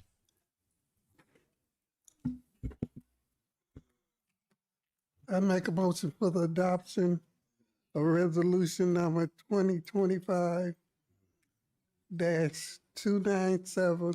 appropriating $67,335 from the County Bridge Fund for repairs of structure 010-4552, County Road 55, Maplewood Drive. Okay, can I have a motion? Mr. Sollard's got the motion. I believe that's Ed with the second. Is there discussion? Ms. Carter. I have a problem with Stark Construction. I did bring this up to the Highway Committee. They are currently doing a lot of construction in our neighborhood. I asked the construction worker right now with America being so hostile, is it appropriate for an American flag to be flying at their construction site? And you know what he told me? It's very appropriate that the American flag is flying at the construction site. In my district, majority are minority, and right now this flag is being used in terror. So I will never vote for Stark Construction Company doing any work for this county when I see flags flying at their construction site. I do understand that, yes, it's a union thing.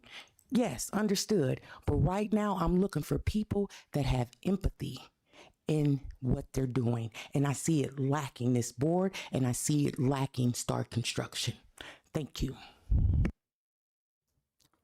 Further comments? Mr. Sollard.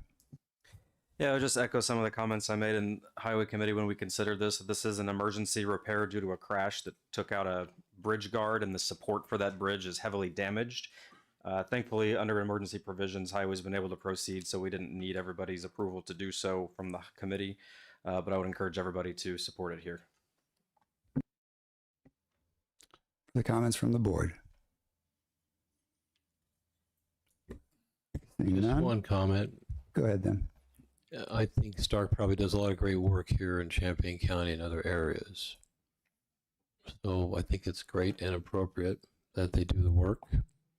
And I, for one, happen to, as a veteran, love the American flag. Jenny. I just want to ask for a roll call vote, please. That's fine. Any further comments? Seeing none, would the clerk please call the roll? Rogers, Yes. Settles, Yes. I'm sorry, what? Yes. Sexton, Sollard, Yes. Thorsland, Yes. Banish Searnot, Yes. Wiggs, Yes. Yes. Cagle, Yes. Carter, No. Cowart, No. Crane, Yes. Esri, Yes. Vardy, Yes. Fava. Yes. Furtado, Yes. Hanover Friedman, Yes. Lokshin, Yes. Pugh, Yes. Rodriguez, Yes. Locke. Yes. Motion passes. All right, moving on. Summary of action taken at the October 14th, 2025 meeting. Committee of the Whole is received and placed on file. Would the Finance Chair like to make the committee's recommendation for item number 1? Item 1, adoption of resolution number 2025-298, approving budget amendment BUA 2025-10173, Fund 1080, General Corporate Department 041, State's Attorney, increased appropriations 25,000, increased revenue 0, reason appropriation required for the potential overrun of expenses in fiscal year 2025. Do I have a motion? Motion made, motion, excuse me. Sorry. All right, we have a motion. Do we have a second? Sorry. Second by JJ. Is there discussion? Seeing none. I'm sorry? Ellie, okay, go ahead, Ellie. You're the chair. Yes, go ahead. I just wanted to point out that I believe somebody from the State's Attorney's Office is here to answer any questions, because last time there were questions on this and he's waited a really long time. So if anybody has any questions, please ask him now. Any questions for our State's Attorneys? Ms. Carter has one, apparently.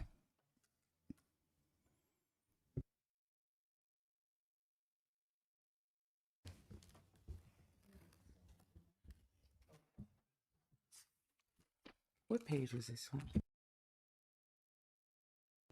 Yes.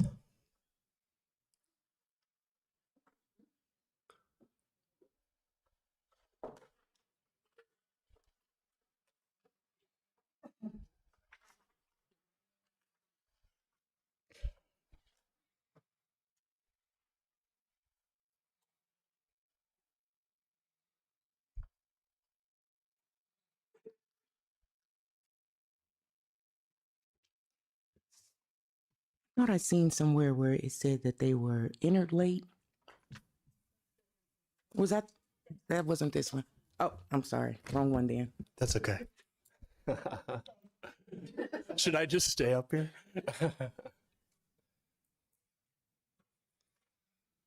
JJ. Bud, since you're here, and I've received some further information since the last meeting, just want to, so that everybody can hear it. You are going to have a shortage in your funds. Yes. On the commodity side, which is where this is going to go. At the same time, you anticipate returning money on the payroll side at the end of the year. Correct. So this is going to be it's going to wash everything out. It is, and we're as of this morning, we're down to $8,200 in that commodities fund. I already have a Visa bill to pay for $9,300, so we're already underwater. And if it's not approved, we just won't be able to pay bills. All right, no further questions. Will the clerk please call the roll? Rogers. Yes. Settles. Yes. Sexton. Yes. Sullard. Yes. Dorsland. Yep. Vantage Theornot. Yes. Wiggs. Yes. Wilson. Yes. Cagle. Yes. Carter. No. Cowart. Yes. Crane. Yes. Esri. Yes. Farty. Yes. Fava. Yes. Furtado. Yes. Hanover Friedman. Yes. Lokshin. Yes. Pugh. Yes. Rodriguez. Yes. Locke. Yes. Motion passes. All right, policy personnel appointments. Would the policy chair like to make the committee's recommendation for item number 1? Yes, thank you. Adoption of resolution number 2025-239, amending the schedule of authorized positions in the physical plant department building supervisor. Is there a second? Second by JJ. Any discussion? Go ahead. I'd like to move to table this item until the next month. We've been having some discussions with RPC, and there's still some question marks up in the air. We'd want to be able to provide the board with more information on the occupancy, specifically in regards to iCert, because there's still a question mark there. So move to table. All right, we have a motion to table. Go ahead. Excuse me. You second that? All right, got a motion and a second. All in favor signify by saying aye. Aye. Pose same sign. Motion is tabled. Okay. Would the policy chair like to make the committee's recommendation for item number 2? Adoption of resolution number 2025-299, amending the schedule of authorized positions in the Administrative Services Department, Finance Specialist, and Accounts Payable Clerk. Okay, we have a motion. Is there a second? Second by Locke. Is there any discussion? Go ahead. Why are we doing this? Because didn't we just fight about this for months and stuff like this? And hey, we're going to move these people over here and create these positions. Now we're moving one. Stuck around at the last minute. This amends the existing schedule. Go ahead, Jenny. Mr. Pugh, as was discussed at the last meeting, when we did discuss this, when we moved the people, or when we created the positions taking work that had been performed by the auditor's office that was not statutorily required to be there, and moving it under the executive's office branch, we had created originally 1 additional finance specialist and 4 AP clerks. But after filling that finance specialist, a great application came in of somebody with a CPA who would be qualified to help us do our audit in the coming years so we could be on time, unlike it has been for the past several years. This is somebody who immediately after being onboarded was able to perform the commissary audit that our auditor refused to do. So this is a qualified person still being paid less than would have been paid within the auditor's office, doing work that qualifies as finance specialist work and is vastly overqualified to be an AP clerk. By switching it out, instead of it being 1 and 4, making it 2 and 3, that makes it still less expensive to have the work done adequately that has not been being done under the system we abandoned some months ago. So that was discussed the last time, and it was also included in anything that you might have watched from the meeting you did not attend. So if this person quits, are we going to then drop it down again? We've established the position. This is the change of the position schedule. This is the change to the, this is the amending our schedule of positions. That position will still be there. Ms. Carter. They bullied our auditor, and they're still not on time with the audit. They got his ex-employees supposedly working to complete the audit on time. And I want to know, when is the executive in his office going to take accountability for the audits? When is it going to be off the auditor? Because now you're driving the car now. Are you asking a question? Yeah, I'm asking a question. All right. So when is the executive office going to take ownership, since now he's restructured the whole auditor's office? When are you going to take accountability for that? As work is done in a timely fashion, then we'll be able to complete it on time. The fact of the matter is the auditor did not do his work, did not do it in a timely fashion. That's why we are where we are now. Because this structure don't want to work with the auditor. That's the realness behind all of this mess. And it's really sad that they've done this, and we're still not on time with the audit. Ellie. I'd like to call the question. Okay. All in favor of calling the question? Aye. Opposed, same sign. No. Okay. JJ. Every month, one of our colleagues decides to bash the executive's office and defend the auditor's office. And this is factually wrong. The auditor, in May of this year, month number 5, had not completed 51 of 59 tasks required to submit documentation for the audit to Clifton Larson Allen. I have the floor. She has.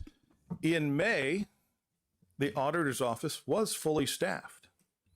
Now, since then, the auditor's office is not fully staffed, not by action of this board, but because the auditor has terminated employees. 5 months late with no work done, 51 out of 59 things. It's a failing grade in any class. Not done. That's when the executive's office takes over. So we're already 5 months late thanks to the auditor. At this point today, we have accomplished more on the audit in the short time where we at this board authorized the executive office to take this over. They have accomplished more in that period of time than the auditor's office did from January 1 until we made move over the summer. I'm saying this because every meeting, someone on this board says factually incorrect information, and I'm tired of it. The fact is, the finance department is completing the work much faster than the auditor's office has. And the Please be Mr. quiet Chair, while I have he's the speaking. floor. Show respect. You expect respect. Show respect. The auditor's office in 5 months failed to complete 51 of 59 items. If we had not stepped in to take these duties away from the auditor, we would be further late than we already are. The other thing that needs to be pointed out is that because of proactive communications from the executive's office, from the Regional Planning Commission, to the state of Illinois, the state comptroller's office, to granting agencies, we are not on FEIN locks. They have granted us the ability to finish this audit because they have seen how the auditor's office has failed. It's been documented and submitted to those granting agencies. And the reason RPC is not here tonight saying our money's getting cut off is because of the actions of the executive's office to make sure that the parties that grant those monies, and you can shake your head all you want because you're wrong. Please, you don't have the floor, Samantha. Samantha, you don't have the floor. He's not done yet. When he's done, if you want to speak, I'll grant you the floor. I'm good, Mr. Chair. Thank you. You've spoken once. I did say you'd speak again. All right, fine. Go ahead, Stephanie. I want to be clear, because I think another thing that's really important to note is that there has been a tremendous amount of transparency and clarity that the audit would not be done on time. Every single time that this has been brought up by the finance chair, by the administration, by our chief financial officer, they have made it abundantly clear that the audit would not be done on time because of the situation that we found ourselves in. So to pretend as if it is a surprise that the audit is not done on time, when they went so far as to write a letter to the editor where they explained that this would not be done on time. We have had it on the agenda every single month and discussed it. So to represent to you, any of our constituents, that somehow this is a failing of the administration, when they came in order to fix a horrific situation, is disingenuous, inappropriate. If somebody sets a house on fire, you blame the person who set the house on fire, not the people who came afterwards and tried to put out the fire. Emily.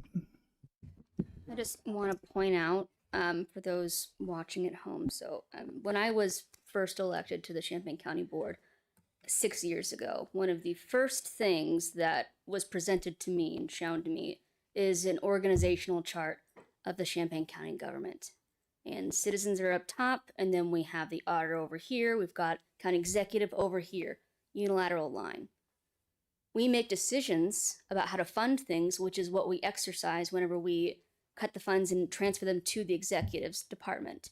You can be angry at the Champaign County Board for our decisions that we've made that are completely in our lane, but again, a basic understanding of the way that our county functions seems to speak to like how nuts that conclusion is that the executive can unilaterally do those sorts of things. Ms. Carter. Those out there in TV land and out in the audience, what you fail to realize that the voters voted to keep the auditor. They are upset that the auditor is still here, and they've banned against working with him. And then in reality, oh, it's his fault. It's his fault. We have a bunch of adults acting like little kids. This is why the house is on fire, because they created the fire.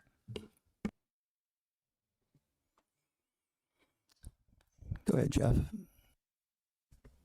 Thank you.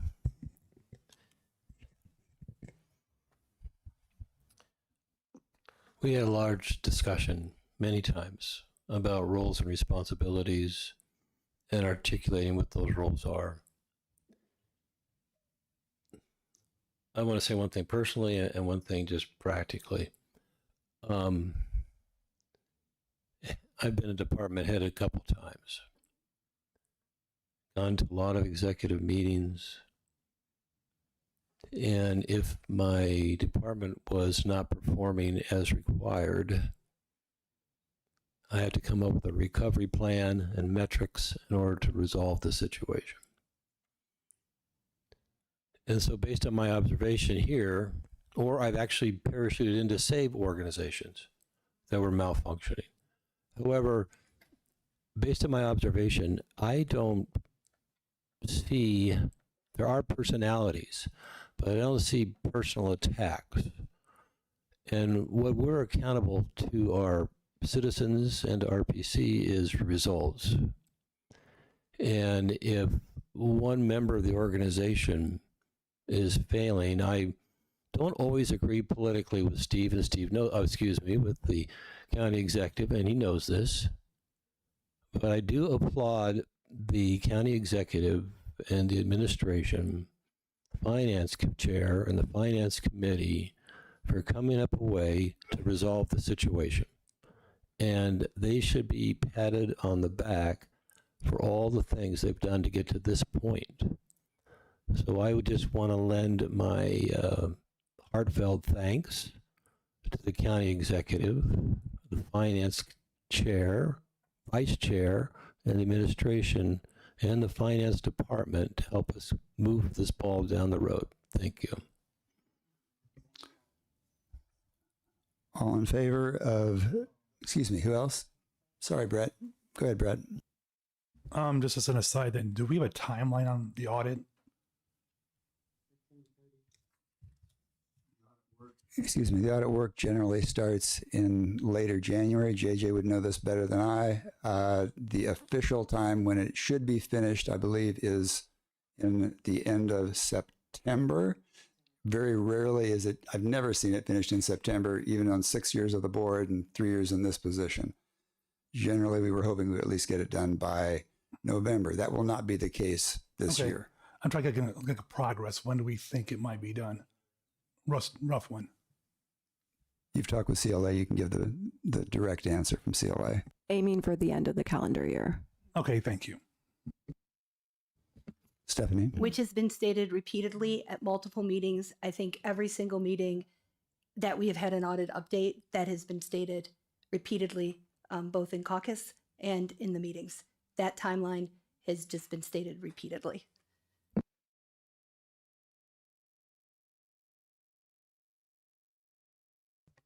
All right, all in favor of adoption of resolution 2025-299, please signify by saying aye.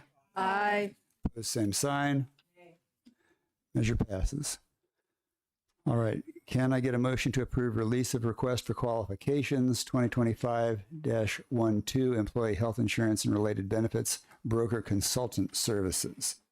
Motion by Vanish Theranot, second by Esri. Discussion. Any questions? Michelle is at the podium. Not seeing any questions.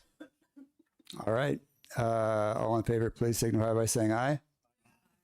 Opposed, same sign. Motion passes. Can I get a motion to approve adoption of resolution 2025-300 appointing Jamala Rogers to the litigation committee? Motion by thank you, Eric. Motion by Eric Thorsland, second by Ed. Any discussion? All right, seeing none, all in favor, please signify by saying aye. Aye. Opposed, same sign. Motion passes.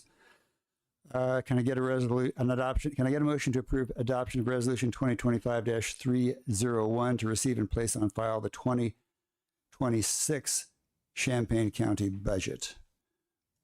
Motion by Ellie, second by Esri. Any discussion? All right, all in favor, please signify by saying aye.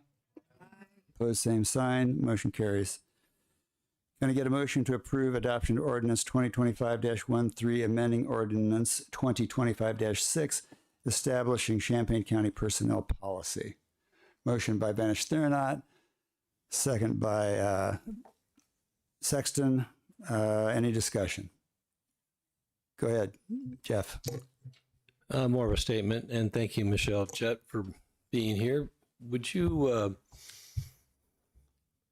I doubt that everyone that's watching this understands what's going on with the personnel policy and why it needs to change. So number one, would you say why it needs to change and what changes are we voting for? Sure. So it doesn't need to change. I'm asking you to change it. And these changes would be to match our non-bargaining employee personnel policy to the adjustments that we've made from the most recent ASME negotiations. So I think we've got four main points. We, in the ASME contract, increased the maximum sick time accrual from 135 to the IMRF cap of 240. Because when an employee retires, they can sell 240 back to IMRF to earn more retirement income. So it seemed like we were kind of shortchanging our employees from a benefit that they could get through retirement by not having the cap at 240 instead of the 135. We offered, and it was accepted by ASME, to have a floating holiday. So it does expire. They need to use it within the calendar year. They need to use it per policy in terms of requesting time off. All kinds of blackout periods and scheduling issues still apply, but it is a floating holiday that they can use within a calendar year. And then many discussions that we've had about the need to make our health insurance pool younger and healthier. And one of the ways that we think we can do and can afford to do is by supporting the premium cost that our employees pay for dependent plans. So dependents, children, and then families, so spouse and children. So we had historically paid $70 towards a dependent plan, and we are increasing that per whatever the plan is. So $200 for a spouse, $250 for children, $300 for family. So we've already put that into the ASME contract. So we wanted to extend that to our non-bargaining employees as well. It sounds like money, but in the end, it benefits us because if we can get a younger pool, we can get a better premium negotiations going forward, which we very desperately need. And then there was some clarification on the bereavement language as to who bereavement time applied to.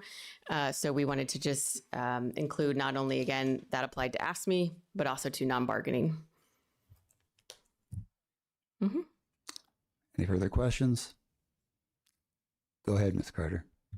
No policy changes pertaining to you giving yourself a $60,000 increase. You are in out salary? of order, Ms. Carter. You I'm are out asking of a order. question. That has nothing to do with That the should have question. everything to do It with has this. nothing to do It with should the have amendment everything that we are to looking do at. with this.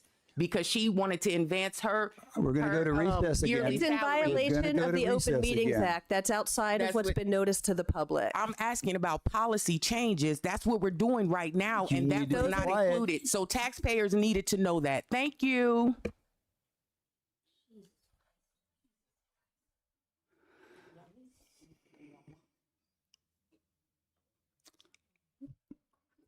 Seeing no further questions, all in favor signify by saying aye.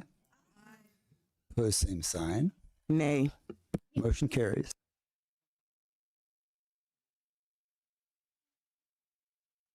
Can I get a motion to approve? Sorry, go ahead, Emily. No, yes, that won't. All right. Adoption of Resolution 2025-302 supporting Pride in Champaign County. Ms. Rodriguez has the motion, second by Ms. Lokshin. Is there any discussion? Mr. Wilson. Thank you. This may be a difficult statement for some and maybe not for others. And I'm looking at your expressions, that's fine. I do agree there should be a safe and just and healthy community. However, I, in good conscience, cannot wholeheartedly support and proudly support Pride celebrations. And I have a number of constituents that have similar feelings. And I appreciate those comments. Thank you so much. So I am going to vote no on this, and I'm going to ask for a roll call. Sorry. That's your prerogative, and I think it's exactly why we need resolutions like this one in Champaign County. This weekend is our Pride celebration. I know we don't hold it in June like many people do because we want to make sure the student population is here to celebrate and know that they are celebrated in Champaign County. I'm sorry, I'm getting emotional. I'm sorry. I also would like respect from fellow members of the board. Thank you. I'm done. Member Pugh. Thank you. As the only openly queer person on this board, I would like everybody to come to the Pride Parade if they would, please. Please show up. There are plenty of different organizations going to be there. Feel free to join one. I'm sure they'll be happy to take you. It is going to be cold. Do not wear any banana hammocks or anything else you see in Chicago. You will not have a good time. Thank you.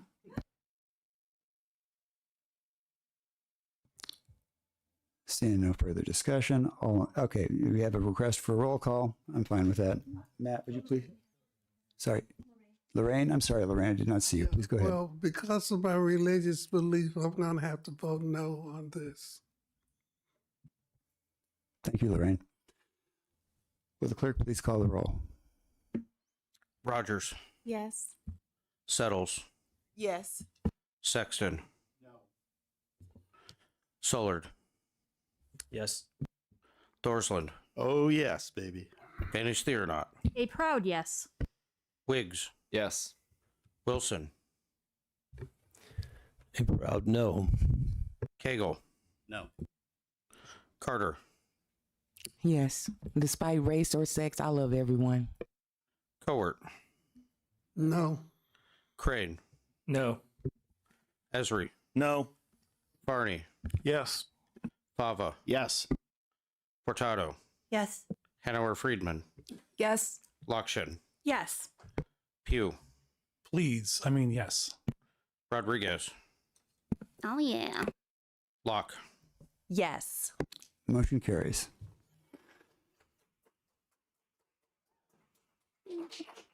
All right. Can I get a motion to approve Resolution 2025-303 supporting the Champaign County Reparations Commission for African Americans? Motion by Locke, second by Lokshin. Second by by Rogers. Excuse me, my apologies. All right, we have a motion and a second. Is there discussion?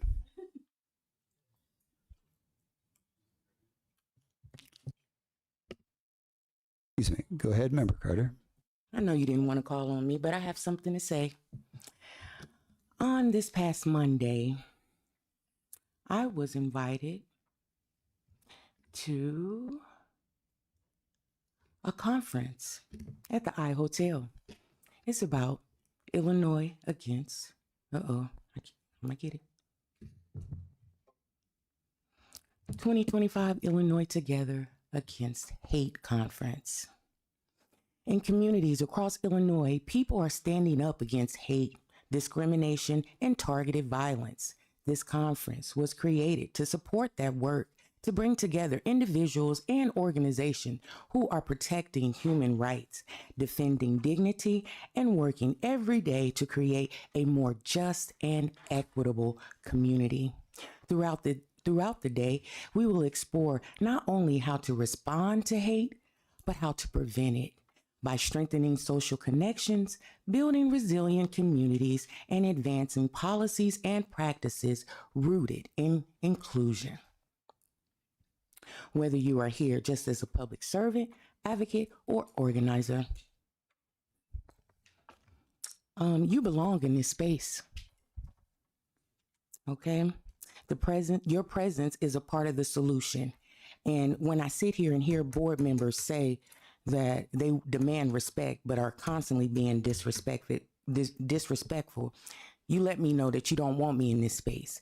But I'm thankful my constituents have me in this space, and I will continue to voice my opinion against the segregated board that we have and the white supremacy that rules this board. Thank you.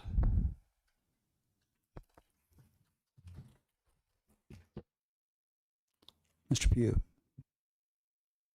Thank you.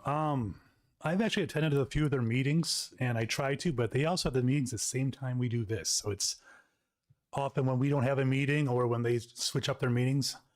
I would fully encourage to get on their email list, see what they're doing. And also, when that meeting does become available, please attend. It's only a little bit over an hour, and you will learn a lot. Thank you. Further discussion. Jeff. All right, my turn again. I understand there's an incredible amount of grievances, and there's a lot of hurt. And for me, the 750,000 people that died on the battlefields of the Civil War, as Mr. Lincoln pointed out, paid a high price. There are all kinds of ways to deal with grievances. I don't agree that this is the right way to do it. And I appreciate those comments. That's okay. I'm standing tall. I'm going to vote no. I'm going to ask for a roll call. Sherlock. Excuse me. I actually am going to move to make one amendment. In the very last paragraph, in the line that begins, participate in the efforts of the Champaign-Urbana Reparations Coalition by nominating, remove one member and insert Monique Settles. The chair has selected Monique Settles. If this passes, Ms. Settles has agreed to be the board representative to this, if that is acceptable. That's fine. Kills two birds with one stone. You won't have to go back and appoint them. Yes. So that's my motion to amend. If anybody would second that, that would be awesome. Mr. Thorsland has a second. Is there any discussion? Okay. All in favor of the amendment, please signify by saying aye. Aye. Opposed, same sign. Motion carries. All right. All in favor of the amended. I'm sorry. Further. Go ahead, JJ. Yeah, I would like to offer an amendment to this ordinance. I have a real problem with one line, and that line is in the second paragraph. Everyone in the United States is currently benefiting from the effects of slavery. Anytime you use the term everyone, that is an all-encompassing, and quite honestly, it contradicts the rest of this ordinance if you're saying everyone. So I would like to strike that line.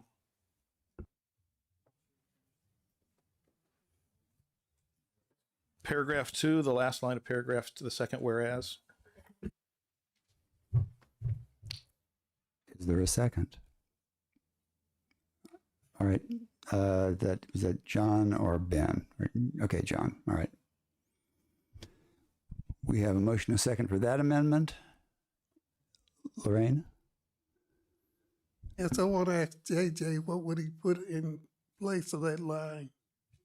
I'm just striking that line. I don't have anything to replace it with. So you're saying that most people are not benefiting from it? I'm saying that when you say everyone, that includes persons who potentially could receive reparations. You can't use the word everyone in this context here. Or can we replace it with most people?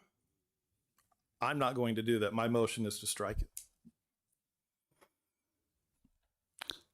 We currently have a motion and a second on the floor, and we are at discussion. Stephanie, discussion to the amendment. I always tell my students to avoid totalizing language, but I do think in this case it is appropriate. You have to read the sentence in context with the first sentence, and historians, and which I am one of, have had a lot of discussion that the United States as a whole, including people who have been harmed by the institution of slavery and the subsequent institutions of Jim Crow, mass incarceration, the economy of the United States in a foundational way was able to become one of the powerhouses in a global way, because the capitalist society benefited from generations of unpaid labor. And so what that means is that, yes, indeed, everyone that enjoys the privileges of the United States and in living here as a citizen has absolutely benefited from slavery, because our financial system at its core has rested upon it. We would not be the nation that we are in terms of economic world dominance if we had not exploited and stolen the labor of generations of people. So in this case, the word everyone, that totalizing language, is accurate and should be included in the resolution. All right, we have a motion and a second. Okay, go ahead, Ed. Members of my family came over and were indentured servants for many years. And so everyone doesn't fit everyone.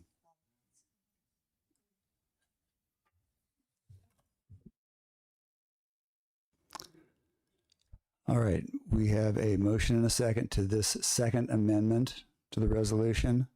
If there are no further questions, then we will vote on this amendment. All in favor of JJ's amendment signify by saying aye. All opposed, same sign. Nay. That's the same sign, so it's supposed to be aye, but we'll let it pass. Clearly, the second vote had it. I don't believe the motion passes. JJ, go ahead. I have a question about. So we're back to the amended resolution then. Yeah, go ahead. So my question, I'm not sure who can answer this, is we're the second entity to consider this. City of Champaign and the University of Illinois are both mentioned prominently in the information we have. What happens if one or either of those entities don't participate in this?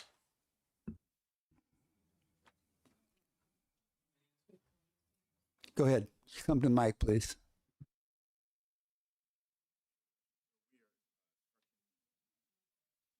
Sorry.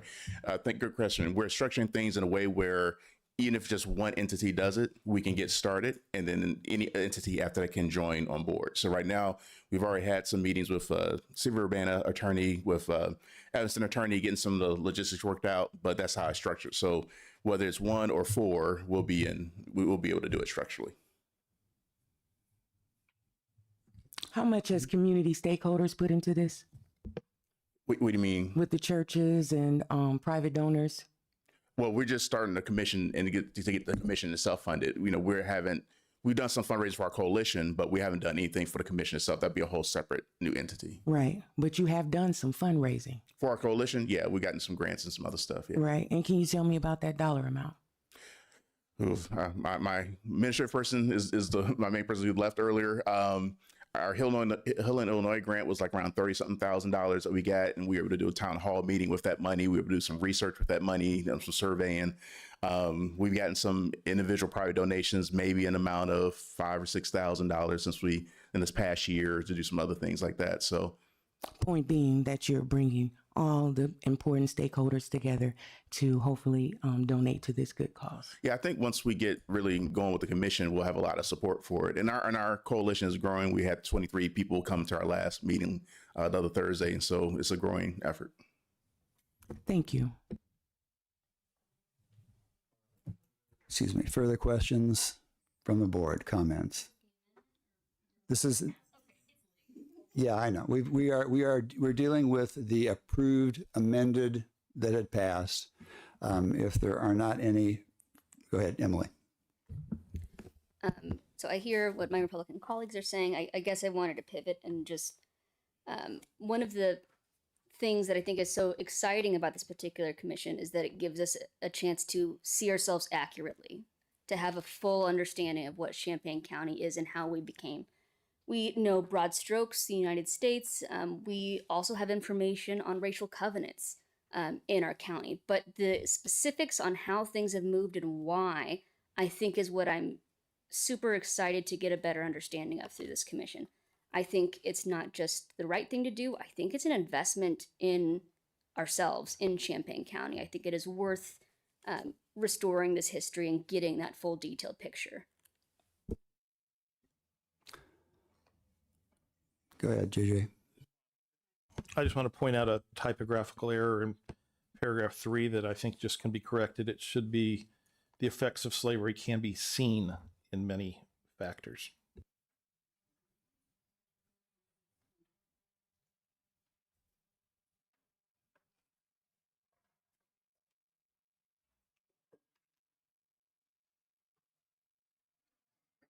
Paragraph 3. Okay. All right. We can adjust that. All right. All in favor of this resolution? It's a roll call vote. Was there a request? I knew we had a request for the roll. Sorry, it is a little late. I knew we had a request for a roll call for the preceding. We had one for this one as well. Okay. All right. Will the clerk please call the roll? Rogers, Yes. Settles, Yes. Sexton, Sollard, Yes. Thorsland, Yes. Vanich Theronot, Yes. Wiggs, Yes. Wilson, No. Cagle, No. Carter, Yes. Cowart, Yes. Crane, No. Esri, No. Farney, No. Fava, Yes. Portado, Yes. Hanauer Friedman, Yes. Lokshin, Yes. Pugh, Yes. Rodriguez, Yes. Locke. Yes. Motion carries. All right.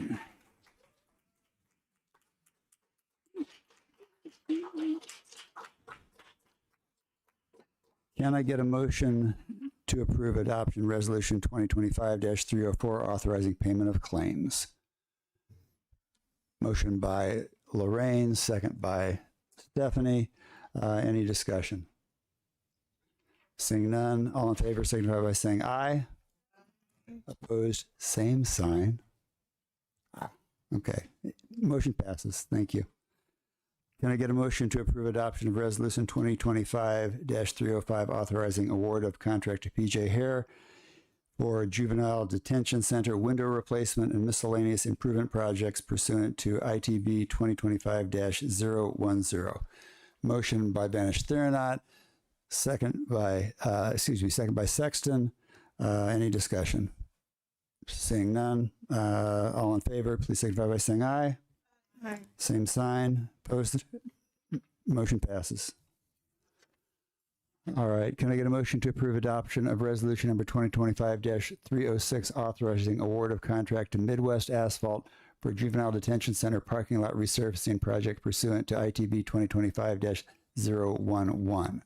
Motion by Carter. Is there a second? I think I think John moved his hand. John did so. Second by Cagle. Any discussion? Ms. Carter. Should JJ be voting on this? Go ahead, JJ. I'm an employee of the Regional Office of Education, not the county. My salary is paid by the state of Illinois. So you don't work for JDC? Okay, thank you for that clarification. All in favor, signify by saying aye. Aye. Opposed, same sign. Motion carries. Thank you. Just to put everybody's mind at ease too, this is all ARPA money, so we are spending that excess as quickly as we can. All right, moving on. Can I get a motion to approve adoption of resolution 2025-307, approving budget amendment BUA 2025-10185, Fund 1080, General Corporate, Department 42, Coroner, increased appropriation 129,700, increased revenue 0, reason appropriation required to cover the anticipated shortfall in the professional services budget line. Can I get a motion? Motion by Locke, second by Vanish-Thurnaut. Is there any discussion? Seeing none, all in favor, signify by saying aye. Oh, roll call. That's right. This is BUA. Sorry. Would the clerk please call the roll? Rogers, Yes. Settles, Yes. Sexton, Sollard, Yes. Thorsland, Yes. Vanish-Thurnaut, Yes. Wiggs, Yes. Wilson, Yes. Cagle, Yes. Carter, Yes. Cowart, Yes. Crane, Yes. Esri, Yes. Yes. Fava, Yes. Portado, Hanover Friedman, Yes. Lokshin, Yes. Pugh, Yes. Rodriguez, Yes. Locke. Yes. Motion passes. Thank you. All right.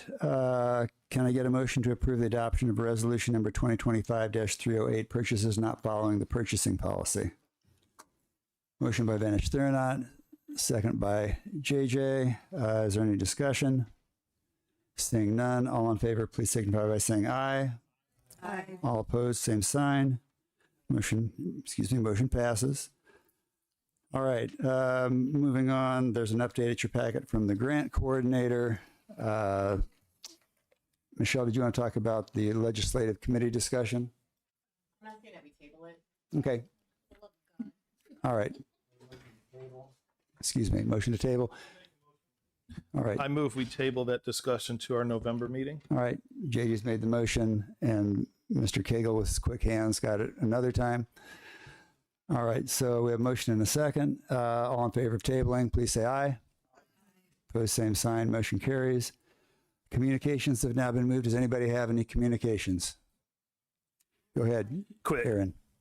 Just a great big thank you to the men and women who serve on the rural volunteer fire departments for responding to all the field fires. I mean, that we've heard about, not just in this county, but just around the state and other states this fall. We had one ourselves. Unfortunately, it didn't cause a whole lot of damage, but it did cause a little bit to the combine. But just a big thank you. And firefighters in general and the first responders and such, just thank you. It was not that harvest is completely over. There's still reports of fires I see, but it's been a rough one. Thanks. Matt. Will County, Lake County, and Cook County have all issued executive orders or proclamations prohibiting ice usage of county-owned property for staging or processing or as an operating base. I'd encourage our county executive to issue similar executive order prohibiting ice usage for those purposes of any county property that he has authority to do so. I think we have an opportunity to be proactive in protecting the contributing members of our community before they get kidnapped off the streets. I will be happy to work on that. Thank you, Matt. Anyone else? Go ahead, Jeff. Veterans Day coming up on November 11th. Just a reminder to thank our veterans. Veterans Day is not the same thing as Memorial Day, right? Memorial Day is for those that lost their lives in conflict, and Veterans Day is for all veterans. That's on November 11th. And a lot of, this is more for the public that if they're still listening or come back and watch this, there's a lot of restaurants and coffee shops, et cetera, that give a free meal or a free coffee to veterans, and just reach out to the various community organizations that support veterans on Veterans Day. Thank you. Go ahead. It's Amnesty Week. The Champaign County Circuit Clerk's Office is hosting Amnesty Week from October 20th to 31st. You can contact the Circuit Clerk via her website, and there's instructions on how to only have to pay the fines and costs minus any late or collection fees. And so you can clear your record that way if anybody's interested. Ms. Carter. Getting back to the conference that I was invited to by the city of Champaign, we need some type of race, I don't know what you would want to call it, because we definitely got some issues. When I talk, I'm constantly being interrupted, and then I'm asked to be respectful. How does that work? So we need some type of maybe meetings or conferences to discuss race, because there is deeply embedded racism in Champaign County. And we see it. The data is here. And we're doing nothing about it. And that's what's really sad. You're going to get from me exactly what you throw at me. If you want me to be more respectful, I demand respect just like you guys do. So it doesn't work just one way. Okay? Any further communications from the board? I'm not done talking. You paused. I thought you were done. I'm not. You see, that's the white supremacy coming out in you, the disrespect constantly. I don't want to be interrupted, just like you don't want to be interrupted, Executive Steve. We need something in place that we can have annually pertaining to this county and the racism that exists here. The city of Champaign does it all the time. The chair told me, oh, I praise the city of Champaign so much, maybe I should join their board. But you know what it is? There is a vast difference, because they address the issues that's plaguing this community, and the county just put it by the wayside. Don't address it. You know we got issues because you fed into the system. So I would like for this board to make something annually that we can sit down and discuss the racism, the segregation that's in this community and on this board. I would really appreciate that. Thank you. Any further board comments? Board communications? Seeing none, since we have no further business, we are adjourned.